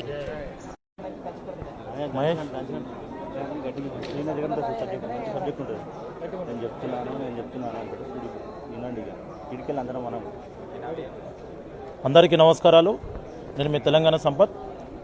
నిన్న కాంగ్రెస్ పార్టీ సంబంధించినటి ఒక నాయకుడు, తెలంగాణ ఉద్యమ ద్రోహి జగ్గారెడ్డి కేరాప్ మాఫియాకు ఒక రాజకీయానికి ఒక నాయకుడు. ఇలా జగ్గారెడ్డి గారు ఇలా ఏం మాట్లాడుతున్నారంటే రాజకీయాలకు విలువలు లేని మాటలు మాట్లాడుతున్నారు జగ్గారెడ్డి గారు. ఇలా తెలంగాణ ఉద్యమానికి, తెలంగాణ అస్తిత్వానికి, తెలంగాణ ప్రజలకు అండగా నిలబడ్డటి ఇలా తెలంగాణ ఉద్యమ నేత మల్కాజ్గిరి పార్లమెంట్ సభ్యులు ఈటల రాజేందర్ గారి మీద అవాకులు చెవాకులతో మాటలు మాట్లాడుతున్నాను. నేను అడుగుతున్న జగ్గారెడ్డి గారు, నువ్వు ఫస్ట్ మమ్మలను బింగిల్ తీపించే ముందు నువ్వు నీ ముఖ్యమంత్రి గ్రామాలలో పోతే ఉరికించి కూడా కొడతారు నిన్ను, నీ ముఖ్యమంత్రిని. అది మాత్రం గుర్తుపెట్టుకోవాలి జగ్గారెడ్డి గారు. ఎవరి మీద ఇష్టం వచ్చినట్టు మాట్లాడతానంటే ఊకుంటున్నావు అనుకున్నావు జగ్గారెడ్డి? నీకు నీ మంత్రి పదవి కావాలనుకునే మంత్రి పదవి కోసం ఇలా ఈటల రాజేందర్ అన్న నువ్వు టార్గెట్ చేస్తున్నావు కదా. నేను అడుగుతున్నా, నేను అడిగే సమాధానాలకు ఫస్ట్ మా రాజేందర్ అన్న అవసరం లేదు, మేము చాలు నీ స్థాయికి. నేను అడుగుతున్నా జగ్గారెడ్డి గారిని, ఎలా తెలంగాణ ప్రజలలో మీరు ఇచ్చిన ఒక హామీనైనా అమలు చేసిరా అని అడుగుతున్నా. ఇలా నేను రేవంత్ రెడ్డి గారు కానీ జగ్గారెడ్డి గారు మాట్లాడే మాటకు అసలు ఇంత పొంతన ఉందా అని కూడా అడుగుతున్నా జగ్గారెడ్డి గారు. ఎలా ఈటల రాజేందర్ అంటే తెలంగాణ రాష్ట్ర ప్రజల యొక్క శక్తి కాదు, ఇలా తెలంగాణ రాష్ట్ర ప్రజలకు కావాల్సిన ఒక గొప్ప నాయకుడు.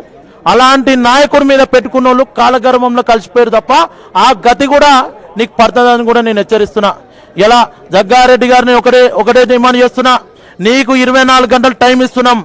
జగ్గారెడ్డి గారు ఈటల రాజేందర్ గారికి కూడా బహిరంగ క్షమాపణ ఇవ్వకపోతే మాత్రం కాంగ్రెస్ పార్టీ నాయకులు ఊర్లలో కూడా తిరగరు. నేను చెప్తున్నా, నువ్వు ఎక్కడ తిరిగినా నీ భర్తం నువ్వు క్షమాపణ చెప్పేదాకా నీ భర్తం నా కొడుక. నువ్వు ఏమనుకుంటున్నావు? నువ్వు ఏమన్నా అనుకుంటే నేను అడుగుతున్నా జగ్గారెడ్డి, తెలంగాణ ఉద్యమంలో ఉద్యమకారుల మీద దాడి చేసిన నీచ కుక్కవు నువ్వు ఇలా ఈటల రాజేందర్ గారిని విమర్శించే స్థాయారా బాబు నేనే? నేను అడుగుతున్నా జగ్గారెడ్డి గారు మళ్ళొకసారి, నువ్వు ఇలా నువ్వు మాటలు మాట్లాడుతున్నావు కదా, అభివృద్ధి చేస్తున్నాం. ఒక్క నీ సంగారెడ్డి నియోజకవర్గంలో సదాశివపేట మండలంలో ఒక గ్రామానికి పో, తరిమి కొడతారు నీ కాన్సెన్స్లో. నీ కాన్సెన్స్లో నిన్ను నీ ముఖ్యమంత్రి తరిమి కొట్టి కాంగ్రెస్ పార్టీని పాతలేసి తొక్కుతారు. నువ్వు పరిస్థితులు చూసుకోకనంట నువ్వు ఇలా నీ పదవి కోసం, నీ మంత్రి పదవి కోసం ఇలా ఈటల రాజేందర్ గారిని తిడితే నేను ఇలా మా అధిష్టానం దగ్గర మెప్పు పొందుతాను నువ్వు అనుకుంటున్నావు. కానీ తెలంగాణ ప్రజలు ఇవన్నీ గమనిస్తున్నారు. నిన్ను నీ కాంగ్రెస్ పార్టీ చేసే అరాచకాలని తెలంగాణ సమాజం అంతా గమనిస్తున్నది. అది మాత్రం గుర్తుపెట్టుకోవాలి జగ్గారెడ్డి గారు కానీ రేవంత్ రెడ్డి గారు కానీ.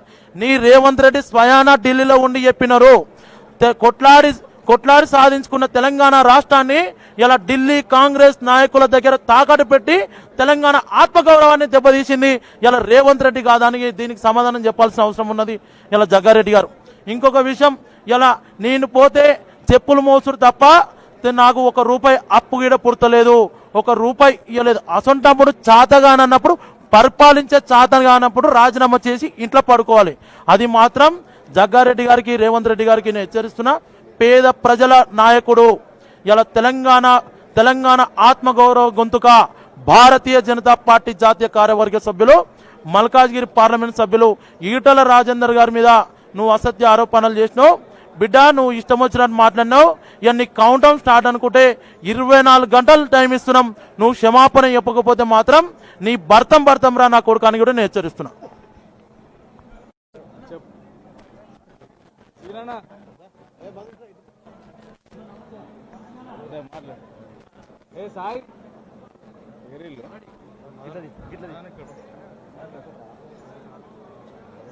జై బీజేపీ, భారత్ మాతాకు జై. నిన్న కాంగ్రెస్ పార్టీ ప్రముఖుడు ఈటల రాజేందర్ గారు అయినటువంటి మేడ్చల్ మల్కాజ్గిరి ఎంపీ గారి మీద అనుచిత వ్యాఖ్యలు, అట్లాంటి మాటలు కాంగ్రెస్ పార్టీలో ఇంకా మాట్లాడుతున్నారు అని అంటే కొద్దిగా బాధాకరమైనటువంటి విషయము. ఇది టోటల్గా సర్వ సమాజం, తెలంగాణ ప్రజలు హర్షించలేనటువంటి భాష అది. ఇప్పుడు మనం 5G నెట్వర్క్లో ఉన్నామండి. పిల్లలందరినూ ఇంటర్నేషనల్ స్కూల్లో వేసి పిల్లలను అద్భుతంగా చదివించి ఒక భారత యువత ఎట్లుండాలి, భారతదేశం నుంచి యువత ఏ విధంగా ఇది కావాలన్నటువంటి ఆలోచించేటువంటి తరుణంలో కాంగ్రెస్ పార్టీలో ఒక పెద్ద మనిషి నీచాతి నీచమైనటువంటి భాషను మాట్లాడినటువంటి వ్యక్తి. నిజంగా చెప్తున్నాం, అంటే వేరే విధంగా అనుకోవద్దు. ఏప్రిల్ మొన్న 22వ తారీఖు నాడు జరిగినటువంటి సంఘటనను యావత్ ప్రపంచం మరవలేదు. ఇంకా భారతదేశం ప్రజలైతే ఇంకా ఇప్పటి వరకు కూడా కంటి నిండా నిద్రపోలేనటువంటి రోజులు మనం బాధపడుతున్నాము. అట్లాంటిది ఒక ఈటల రాజేందర్ గారు పెద్ద మనిషి, ఒక సౌమ్యుడు, ఎవరిని కూడా పల్లెత్తి మాట అనలేనటువంటి వ్యక్తి. అతని రాజకీయ చరిత్ర ఎంత, ఆయన ఒక అనుభవం ఎంత, వారి మీద లేనిపోని మాటలు, అసలు వినరాని భాష వాడినటువంటి కాంగ్రెస్ నాయకుడు, అది ఎంత సిగ్గుచేటు అన్నది ఒకసారి ఆయన ఆలోచన చేయాలి. మీకు వాస్తవంగా చెప్పాలంటే మీరు ఒక నిరుద్యోగి, మీరేదో పదవి గురించి ఏదో ముఖ్యమంత్రి గారి మీద మన్నలు పొందడానికి మీరు ఈ భాష వాడుతున్నారు, ఈ మాట మాట్లాడుతున్నారు తప్ప మీరు ఒక ఈటల రాజేందర్ గారు ప్రేమ వారి మీద కసితోనే మాట్లాడలేదు. మీరేమిటంటే ఏదో విధంగా మంత్రి పదవి కొట్టాలంటే ఎవరినోరు విమర్శించాలి. అంతకుముందు రేవంత్ రెడ్డి గారు కేసీఆర్ గారిని విమర్శించేవారు, మనం ఎన్నో సంవత్సరాలు చూసాం. విమర్శించి ఆయన ముఖ్యమంత్రి అయిండు. మీరేమిటంటే ఎవరిని నేనంటే నాకు మార్కులు ఎక్కువ పడతాయి, నాకు మినిస్టరీ వస్తుంది అనేటువంటి దాని మీద మీరు ప్రయత్నం చేస్తున్నారు. ఈ ప్రయత్నాలు మానుకోండి, మంచిది కాదు. ఎందుకనంటే ఒక సాటి మనిషి మీద మాట్లాడేటప్పుడు ఆ మనిషి యొక్క రికార్డును కనుకోండి, రికార్డును చూడండి, చూసి మాట్లాడండి. ఏం భాషనండి అది? ఎవరైనా నిజంగా చిన్నపిల్లలు కూడా తూ అంటారు, అట్లాంటి మాటలు మాట్లాడారు మీరు. ఇది భారతీయ జనతా పార్టీ ముఖ్యంగా మేడ్చల్ నియోజకవర్గ బీజేపీ కార్యకర్తలు నాయకులందరూ ఖండిస్తున్నారు. ఇది ఘోరాతి ఘోరమైన భాష. అది ముఖ్యంగా మీరు మాట్లాడిన భాష కాంగ్రెస్ పార్టీకే ఒక నల్లటి మచ్చ. నేను మీకు చెప్తున్నాను, కాంగ్రెస్ పార్టీకి ఒక నల్లటి మచ్చ, ఘోరమైన మాటలు. ఈ మాటలు మీరు ఇమ్మీడియట్లీ ఉపసంహరణ చేసుకొని ఈటల రాజేందర్ గారిని ఎంపీ గారికి బహిరంగ క్షమాపణ చెబితే భవిష్యత్తులో మీకు ఏదైనా కాంగ్రెస్ పార్టీ పరంగా ఏదైనా పదవి రావచ్చు అనుకుంటున్నాం మేము. రాకపోతే మాత్రం ఈవెన్ మీరు ఉన్నటువంటి నియోజకవర్గంలో కూడా ప్రజలు చీ కొట్టేటువంటి అవకాశం ఉన్నది. దయచేసి ఇంకొకసారి ఎప్పుడు కూడా ఇతరుల పార్టీల నాయకుల మీద కానీ ఇలాంటి వ్యాఖ్యలు చేయటం అనేది సరైన పద్ధతి కాదనేది మా ఉద్దేశము. ఇది సరైనటువంటి విధానం కాదు. మీరు పంత మార్చుకుంటే మంచిదన్నది మేము కోరుకుంటున్నాం. అందులో ఈటల రాజేందర్కి ఒక చిన్న పిలుపు మేరకు ఇంచుమించు 25,000 మంది ఇవాళ ఇక్కడికి రావడం జరిగింది. ఏదో ముట్టడి చేస్తారట, మరి ఏం ముట్టడి చేస్తారో ఏం చేస్తారో మాకు తెలియదు. 11-12 అయింది, మరి వాళ్ళు లేచిర్రో లేదో కూడా తెలియదు. ఎవరు కూడా కనబడతలేరు. ఇటువైపు చూస్తే ఒక 10,000 మంది బీజేపీ, ఇటువైపు చూస్తే 10,000 మంది కనబడుతున్నారు. ఎవరు కూడా కండువ ఉన్నటువంటి వ్యక్తి కనబడతలేరు. ఇక మరి మీ పరిస్థితి ఒకసారి ఆలోచన చేసుకొని భవిష్యత్తులో మీరు మాట్లాడేటప్పుడు అటు ఇటు 4 వైపులా చూసుకొని మాట్లాడడం మంచిదన్నది మా ఉద్దేశం. భారత్ మాతాకి జై ఈటల, జై ఈటల.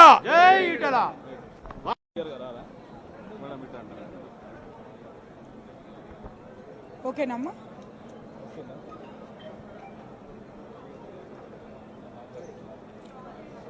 అరే నీ కొడుక జగ్గారెడ్డి టీ షర్ట్ తీసి మొన్ననే ఒక్కరోజు షర్ట్ వేసుకున్న గాడిదే ఏదో మాట్లాడినావు ఈటలన్న గురించి. అరే రారా, మేమందరం వెయిటింగ్లో ఉన్నాం మార్నింగ్ నుంచి, ఎప్పుడెప్పుడు వస్తావా అని అన్నట్టు ఉన్నాము. అరే విధవా ఏమన్నట్రా ఈటలన్న అని చెప్పి నువ్వు అందరికీ చెప్తున్నావు, అది ఈటలన్న చెప్పిండు, ఈటలని చెప్పిండు. ఇప్పుడు మేమంటున్నాం నీ కొడుకనే అంటున్నాము. రా, నువ్వు వచ్చేసి ఎవరెవరిని ఏమన్నా అంటున్నావో అను. ఏమంటున్నావేంది ఇంటికి ముట్టాడే అని చెప్పేసి ఏదో పిలిపించారు కదా. అరే పిచ్చిన కుక్కల్లారా, నేను ఇవాళ అందరం అంటున్నాం కాంగ్రెస్ కుక్కల్లారా. అరే రాష్ట్రమే అప్పులల్లో ఉంది అంటే మేము దాన్ని సమర్థించాలా? పిచ్చి కుక్కల్లారా, మీరే అర్థం చేసుకోండి. మీ సీఎం ఏమంటున్నాడు, మా సీఎం అయితే అప్పులలో ఉందని అన్నారు, కానీ మీ సీఎం ఏమంటున్నాడు అంటే రాష్ట్రం అప్పులలో ఉంది అంటున్నాడు. మళ్ళీ నీ కూడా కానకపోతే ఏమన్నాడు రా, మళ్ళీ ఏమన్నాడు నువ్వు కూడా చెప్పు. అడ్డగాడిది నువ్వు రాత్రి ఏం మాట్లాడినారో ఇష్టం వచ్చినట్టు కూతలకు వచ్చి రారా, ఇక్కడ అందరం రెడీగా ఉన్నాం మేమందరం. పిచ్చి కుక్క నీ ముఖం ఎప్పుడన్నా నీ భార్య కొంగు వెనకాల ఉంటున్న వాడివి నువ్వు. ఏదో ఇచ్చిన భిక్షం పట్టుకొని ఏదో చేద్దామని చూస్తున్నావు. అరే రా ఇక్కడికి, మేమందరం రెడీగా ఉన్నాము. నీ వంతు నువ్వు ఏదైతే మాట్లాడినావో దమ్ము ధైర్యం ఉంటే ఇక్కడికి రా. వచ్చేసి ఏదో అన్నావు కదా నీ కొడుక నా కొడుక, అరే టీషర్ట్ ఏదవా, నువ్వు ఎప్పుడన్నా బట్టలు కూడా చక్కగా లేని ముఖమా, భార్య సంపాదిస్తుంటే తిని కూర్చోలేక ఈ మాటలన్నీ ఎక్కడికి వచ్చినాయి నీకు? రారా నువ్వు. అందరం కూడా రెడీగా ఉన్నాం. మాకు ఇంకా నవ్వొస్తుంది ఏంటంటే అసలు యూతే లేదంట కాంగ్రెస్కి. ఎవరా యూత్ పిలిపించింది? ఇంకా మీరు మెంబర్సే లేరంట మొత్తానికి. మీకు స్ట్రెంగ్త్ ఎక్కడ ఉందని కాంగ్రెస్కి వస్తా అన్నారట. అరే మాకెందుకు రా టైం వేస్ట్ చేస్తున్నారు? వస్తా అంటే రాండి, మేమందరం రెడీగా ఉన్నాం. ఎదవనా కొడక, ముందు మేమున్న ప్లేస్ కూడా చెప్తున్నాము. షామీర్పేట ఈటలన్న ఇంట్లో ఉన్నాము. ఇప్పుడు వచ్చి చూపియండి రా మీరు. అన్న వస్తున్నామని చెప్పండి.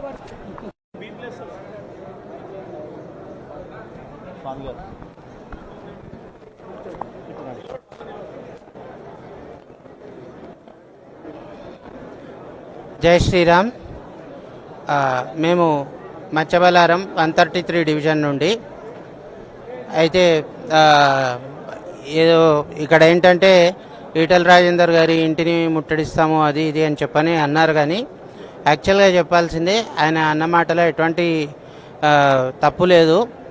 ఎప్పుడైతే నాకు చేత కాదు అని చెప్పని చేతులు ఎత్తేసారో ఆ సమయంలో రిజైన్ చేయండి అని జనరల్గా యాజ్ ఏ ఓటర్ కానీ లేకపోతే యాజ్ ఏ లీడర్ కానీ ఆయనకు ఒక హక్కు ఉంటుంది, మాకు కూడా ఒక హక్కు ఉంటుంది. అంతేగాని మేము బలవంతంగా వాళ్ళ ఇప్పుడు చీఫ్ మినిస్టర్ గారి ఇంటి ముందరికి వెళ్ళేసి మేమందరం నుంచొని నువ్వు రిజైన్ చేస్తావా సస్తావా అని చెప్పని మేమేం వాళ్ళ ముందర నుంచొని అనలేదు ఆ మాటని. కానీ రిజైన్ చేయండి అని చెప్పని అప్పీల్ చేయడం అనేటువంటి హక్కు మాలో కూడా ఉంటుంది. Because we are also voters. మేము వాళ్ళకే ఓటేసి ఉండొచ్చు, లేకపోతే ఇంకోళ్ళకు ఓటేసి ఉండొచ్చు. That is none of their business. కానీ ఏంది అని చెప్పనంటే రిజైన్ చేయాలా, లేకపోతే సొంతంగా రిటైర్మెంట్ ప్రకటించుకోవాలా చేతగానప్పుడు. వేరే వాళ్ళకన్నా దక్షత ఉన్న వాళ్ళకి ఇచ్చేసేయాలా ఆ సీట్ని. అనవసరంగా నేనే పరిపాలిస్తాను, నేను అన్నీ చేయగలను అని చెప్పని ముందరికి వచ్చి 2000కి 4000 ఇస్తా అని చెప్పని, తర్వాత కళ్యాణ లక్ష్మికి ఇంకేదో తులం బంగారమో 2 తులాల బంగారమో ఎక్కడి నుంచో తెచ్చి పెడతా అని పాకెట్ నుంచి ఇచ్చేటట్టయితే ఇవన్నీ మాటలు అనొచ్చు. కానీ ఇదంతా కూడా ప్రజలు కట్టేటువంటి ట్యాక్స్లలోకించి వాళ్ళు ఇవ్వాల్సింది. ఫ్రీబీస్ ఇచ్చే ముందర, హామీలు ఇచ్చే ముందర కూడాను ఆలోచించి హామీలు ఇవ్వాల. ఒక్కసారి సీట్ ఎక్కిన తర్వాత ఆ హామీలను ఎవరైతే తీర్చుకోలేకపోతున్నారో, ఆ హామీలను తీర్చలేనటువంటి నాయకులు ఉంటే ఎంత, ఉండకపోతే ఎంత, అందుకని చెప్పని రిజైన్ చేయండి అని చెప్పని మా నాయకులు అన్నారు. అంతేగాని అన్నంత మాత్రాన ఏంటంటే మా నాయకులు ఏదో ఇప్పుడు వాళ్ళను హ్యూమిలియేట్ చేసినంతగా మాట్లాడడం అనేటువంటి చాలా తప్పు. అండ్ వాళ్ళు కూడాను అది ఆలోచించుకొని ఇంకోసారి వాళ్ళు సమర్థవంతంగా పరిపాలించాలి అని చెప్పని ప్రతిపక్షంలో ఉన్న మేము ఆ మాటను కోరుతున్నాం. అంతేగాని వాళ్ళని ఇప్పుడు ఈ క్షణం రిజైన్ చేసి పక్కకెళ్ళు అనేటువంటిది కూడా కాదు ఈ మాట అనేటువంటిది. జై శ్రీరామ్.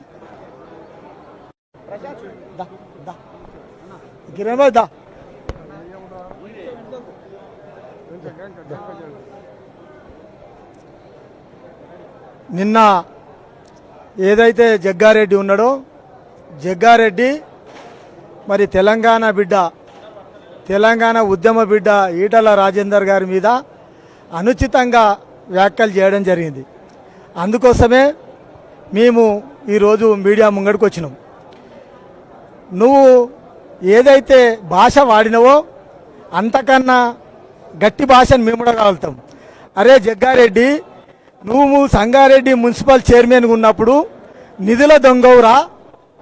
నువ్వు ఎమ్మెల్యేగా ఉన్నప్పుడు అమీన్పూరు భూముల దొంగవురా. తెలంగాణ ఉద్యమంలో వైఎస్ రాజశేఖర రెడ్డి బూట్లు నాకినోనివిరా. తెలంగాణ ఉద్యమానికి తూట్లు ఒడిచినోనివిరా జగ్గారెడ్డి అని మేము అనగలం. కానీ మా పార్టీకి ఒక సంస్కారం ఉంటుంది, మాకు సిద్ధాంతం ఉంటుంది. దానివల్ల మేము అంటలేము. బిడ్డ తిట్లపోటు పెడతాన్నావు కదా, సంగారెడ్డిలో పెట్టు, తిట్లపోటీకి మేము రెడీ, మేము తెస్తాం. ఏమన్నావు? ఈటల రాజేందర్ గారి గురించి మాట్లాడుతున్నావు. నీ స్థాయి ఏందో అందరికీ తెలుసు, నీ బతికేందో అందరికీ తెలుసు. వారి హైట్ గురించి మాట్లాడినావు. నువ్వెంత ఉన్నావురా? 7 ఫీట్లు ఉన్నావా?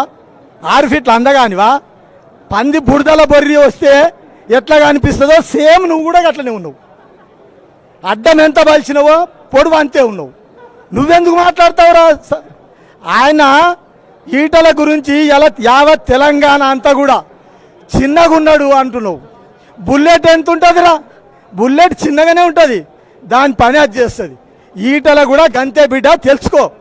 తెలంగాణ ఉద్యమంలో మాట తప్పకుండా మడిమే తిప్పకుండా తెలంగాణ ఉద్యమకారులను, తెలంగాణలో ఉన్న ప్రతి బిడ్డను జైళ్ళల్లో పడితే కేసులలో ఇరికితే తీసుకొచ్చిన బిడ్డ ఈటల. నీ బతికేందిరా తెలంగాణలో?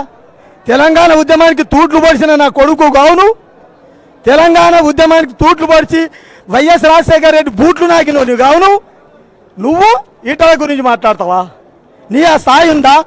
ఇవల్ల రాజకీయంగా ఈటల ఒక వ్యక్తి కాదు, ఒక శక్తి అని యావత్ తెలంగాణ మాట్లాడుతూ ఉంది.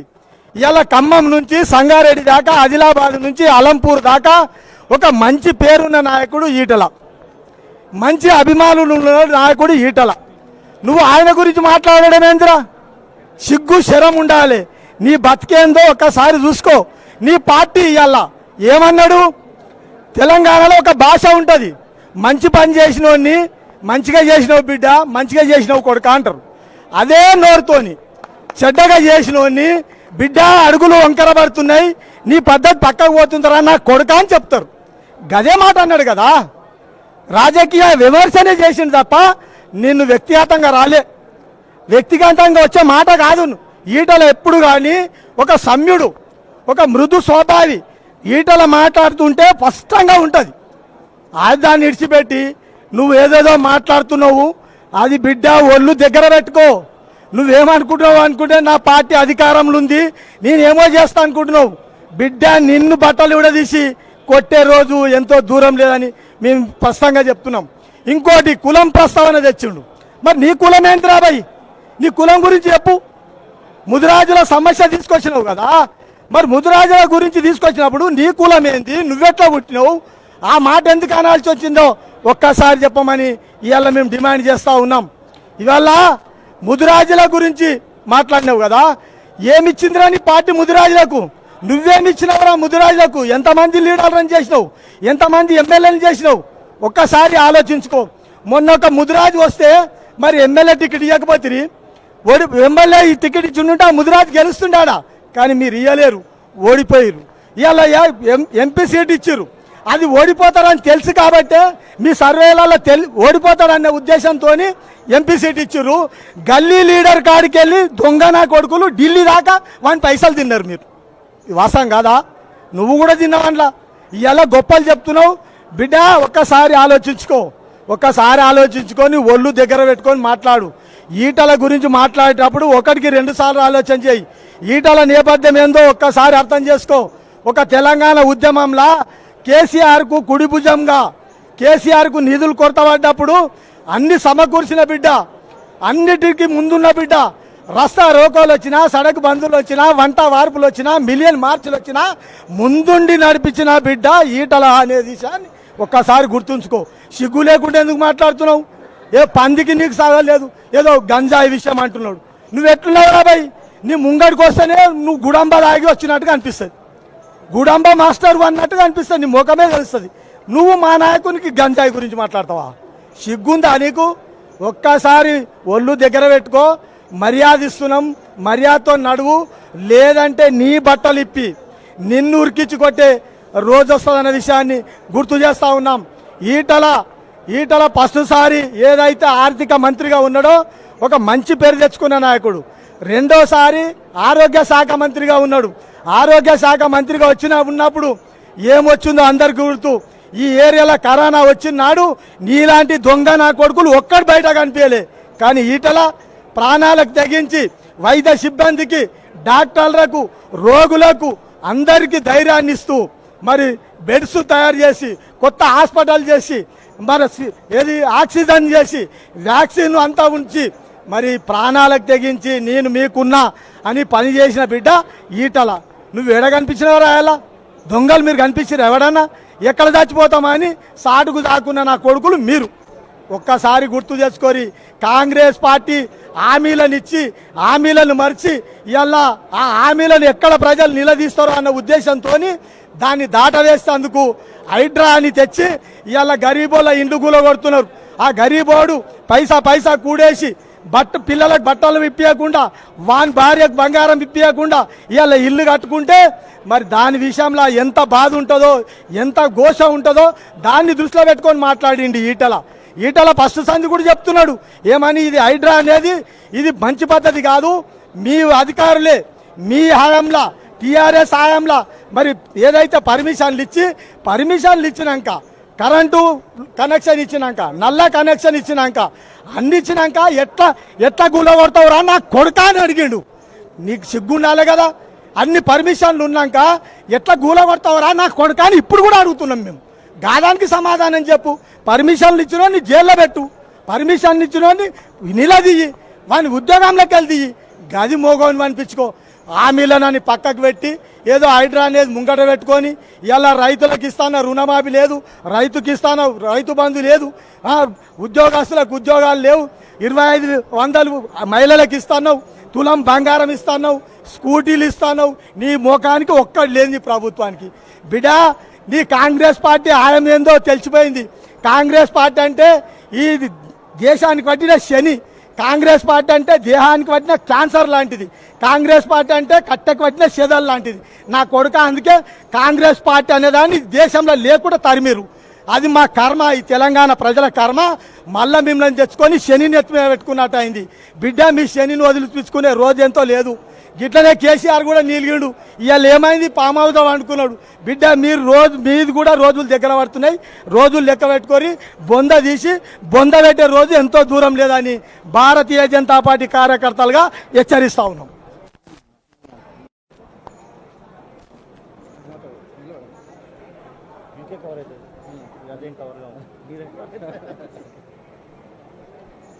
ఈరోజు యూత్ కాంగ్రెస్ వారి ఆధ్వర్యంలో పిలిపించింది ఈటల గారిని ఇంటి ముట్టడి చేస్తామని. ఒకటే అడుగుతున్నాను, ఏ హక్కుతోటి మీరు ముందల ప్రజల విషయంలో ఎంతవరకు మీరు కరెక్ట్ ఉన్నారు?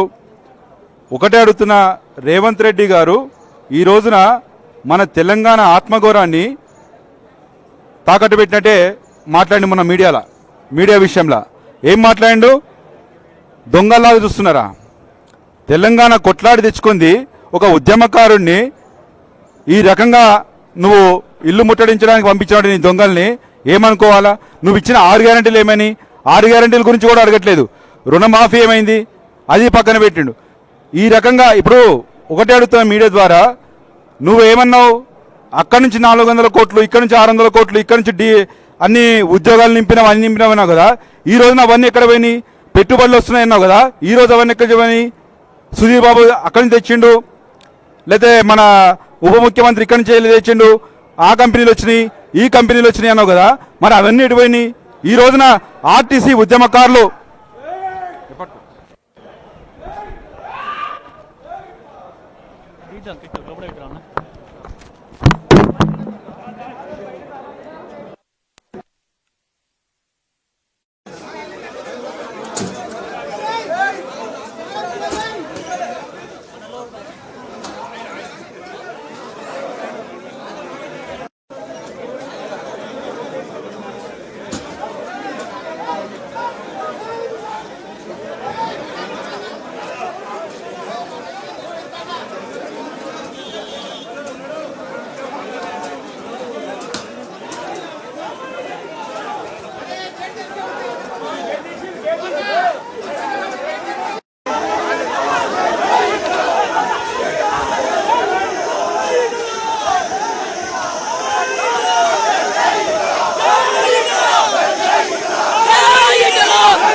క్షమాపణ చెప్పాలా జగ్గారెడ్డి వెంటనే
చూసి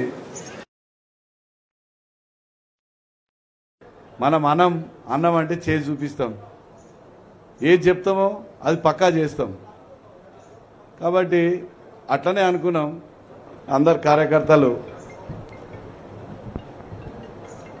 విషయం తెలుసుకొని వాలంటరీగా అందరూ వచ్చినందుకు ధన్యవాదాలు. అయితే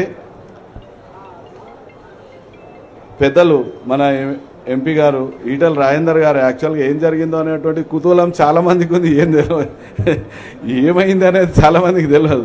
కాబట్టి వారే దీని గురించి మాట్లాడి అట్లనే కార్యకర్తల ఉద్దేశించి వారు మాట్లాడతారని కోరుతారు. మన విక్రమ్జీ మాట్లాడవలసిందిగా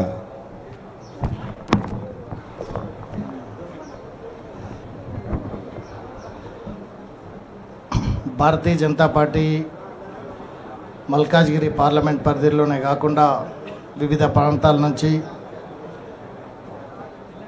మల్కాజ్గిరి పార్లమెంట్ సభ్యులు ఈటెల రాజేందర్ అన్న గారి మీద అభిమానంతో ఈరోజు కాంగ్రెస్ పార్టీ ఇచ్చినటువంటి పిలుపునందుకొని నిలబడతామన్నిటికీ మీరు ముందుకు వండి ఏ పేద ప్రజల పక్షాన మీరు మాట్లాడేటువంటి సందర్భంలో ప్రభుత్వాన్ని ఉద్దేశించి మాట్లాడినటువంటి మాటలను వక్రీకరించేటువంటి ప్రయత్నం ఏదైతే కాంగ్రెస్ పార్టీ చేస్తుందో వారి యొక్క చేతగాని తనానికి అసమర్థతకు నిదర్శనం అని చెప్పి ఈ సందర్భంగా తెలియజేస్తూ ఉన్నాను. ఈరోజు మీరు ఎన్ని ఛాలెంజ్లు వేసినా ఏ రకమైనటువంటి బెదిరింపులకు పాల్పడినా భారతీయ జనతా పార్టీ కార్యకర్తలకు ఈ రకమైనటువంటి కొత్త ఏం కాదు. పార్టీ పుట్టినప్పటి నుంచి కూడా అనేక ఉద్యమాలను ఎదుర్కొని నిలబడ్డటువంటి కార్యకర్తల సమూహం ఉన్నటువంటి పార్టీ. ఈటెల రాజేందర్ అన్న కేవలం ఒక వ్యక్తి కాదు, ఒక మహాశక్తిగా ఈరోజు సమాజంలో ఉన్నటువంటి విషయాన్ని మీ అందరికీ కూడా తెలియజేస్తున్నాను.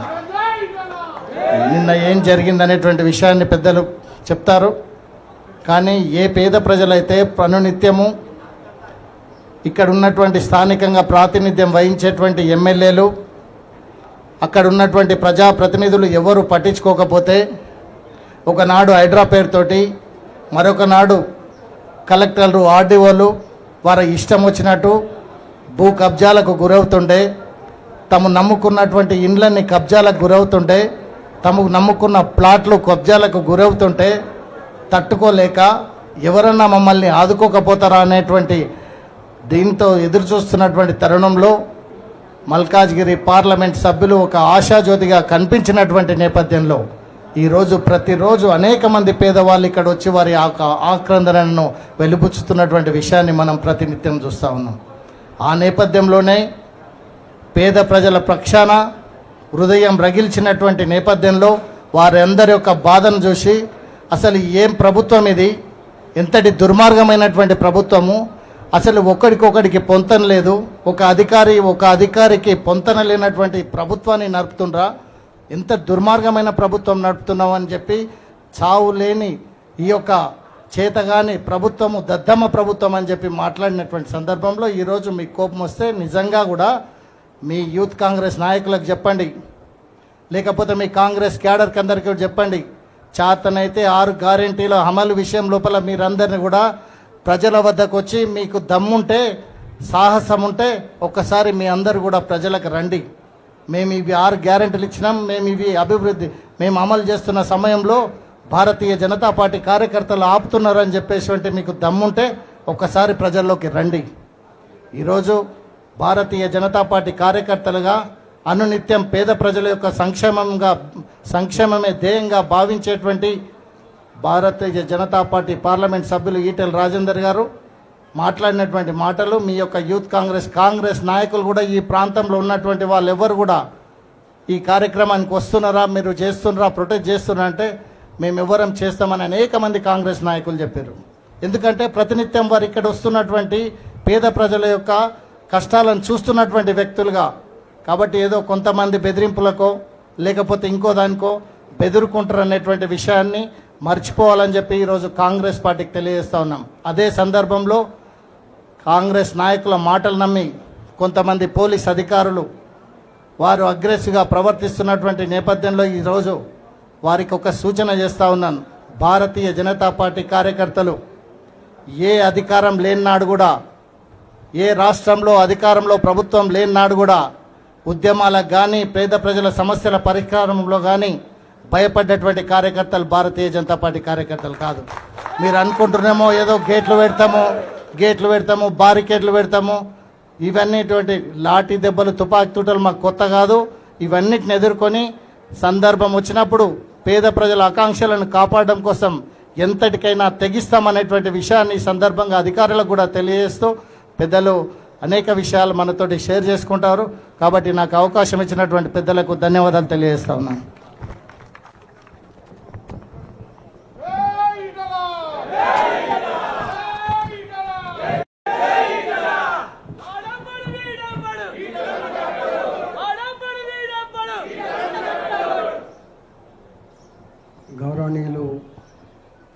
మా జిల్లా అధ్యక్షులు బుద్ధి శ్రీనివాస్ గారు, రంగారెడ్డి జిల్లా అర్బన్ అధ్యక్షులు శ్రీనివాస్ రెడ్డి గారు, మాజీ శాసనసభ్యులు సుభాష్ రెడ్డి గారు, మాజీ జిల్లా అధ్యక్షులు మిత్రులు విక్రమ్ రెడ్డి గారు, సామ రంగారెడ్డి గారు, గౌరవ కార్పొరేటర్లు సునీతమ్మ, కొప్పుల మధుసూదన్ రెడ్డి గారు, బంగమధు గారు, నరసింహ గారు, పవన్ గారు, లక్ష్మిరెడ్డి గారు, ప్రేమహేశ్వర రెడ్డి గారు, మొన్ననే ఇక్కడ ఉన్నారా హైదరాబాద్ కార్పొరేటర్ సురేందర్ ఉన్నాడా? సురేందర్ యాదవ్ గారు వాళ్ళ వైఫ్ ఉంది, ఉపేందర్ రెడ్డి గారు, కంటోన్మెంట్ నాయకులు మల్లికార్జున గారు, కేశవరెడ్డి గారు, శ్రీనివాస్ గారు, వాళ్ళ మిత్ర బృందం, అన్ని డివిజన్ల అధ్యక్షులు, అదేవిధంగా మా మిత్రులు సురేందర్ రెడ్డి గారు, ఏమనుకోకుండా కేఆర్కే గారు, అందరు పెద్ద పెద్ద నాయకులు అందరూ వచ్చారు, ఏమనుకోకుండా బీజేవైఎం నాయకులు ఇక్కడ మహేందర్ గారు, సోషల్ మీడియా మిత్రులకు అందరికీ ఏమనుకోకుండా అందరికీ పేరు పేరిన, ఎందుకంటే ఎవరి ముఖం చూసినా సీనియర్ నాయకులు కాబట్టి తప్పట్టుకోకుండా మహిళా సంఘ నాయకురాలకు అందరికీ నమస్కారం. ఇక్కడ ప్రభుత్వం కొలువు తీరి 16-15 నెలలు కావచ్చు, నాకు తెలిసి 16-15 నెలలు అవుతుంది. మనం ఎంపీ అయిన తర్వాత 9-10 నెలలు 11 నెలలుగా వచ్చింది. 10 నెలలు అయిపోయింది, 11 నెలలు నడుస్తుంది. అంతకుముందు మాకు అందుబాటులో ఉండే అధ్యక్షులు విక్రమ్, కొత్త అధ్యక్షులు బుద్ధి శ్రీనివాస్. సరే మీరందరూ వచ్చిపోతుంటారు, కానీ ఎక్కువ కాలం ఉండేవాళ్ళు వీళ్ళు.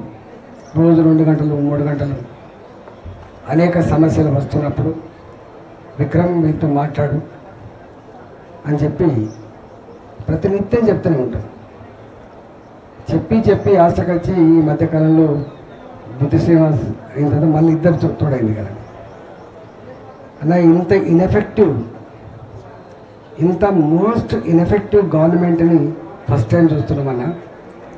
జనరల్గా ఆయన ఫోన్ చేస్తే చేస్తామని లేదా ఇది సాధ్యం కాదని చెప్పే పద్ధతి ఉంటుంది, కానీ ఈ గవర్నమెంట్ సెన్సిటివిటీ లేదు అని చెప్పి ఒక అనుకుని మేమే నిర్ణయించుకున్నాం, కొద్దిమందికి ఫోన్ చేయాలి, కొద్దిమందికి ఫోన్ చేయొద్దు. సమస్యల పరిష్కారానికి వేరే మార్గం లేదు సుమా, మనకున్న ఏకైక మార్గం కొట్లాడ తప్ప అని చెప్పి మేమే అనుకున్నాం. ఇప్పుడు దాంట్లో హైడ్రా వచ్చింది. మనం ఇది ఎంత నెగిటివ్ ప్రచారం చేసినా మీరు చూసారు. మేము ఎక్కడ ప్రభుత్వపరమైన 100 సంస్థలు పెట్టుకో, మాకేం ఇబ్బంది లేదు. హైడ్రా పెట్టుకో, ఇంకోటి పెట్టుకో, మూసి ప్రక్షాళన పెట్టుకో, ఏం పెట్టుకున్నా మాకేం అభ్యంతరం లేదు. మాకున్న అభ్యంతరం ఏంటంటే చట్టాన్ని అడ్డం పెట్టుకొని, అంటే చట్టం మీ చేతిలో ఉందని చెప్పి మీరు పేద జీవితాలతో చెలగాట మాడదనేది మన కోరిక. దాంట్లో మొట్టమొదటి వచ్చింది హైడ్రా. ఈ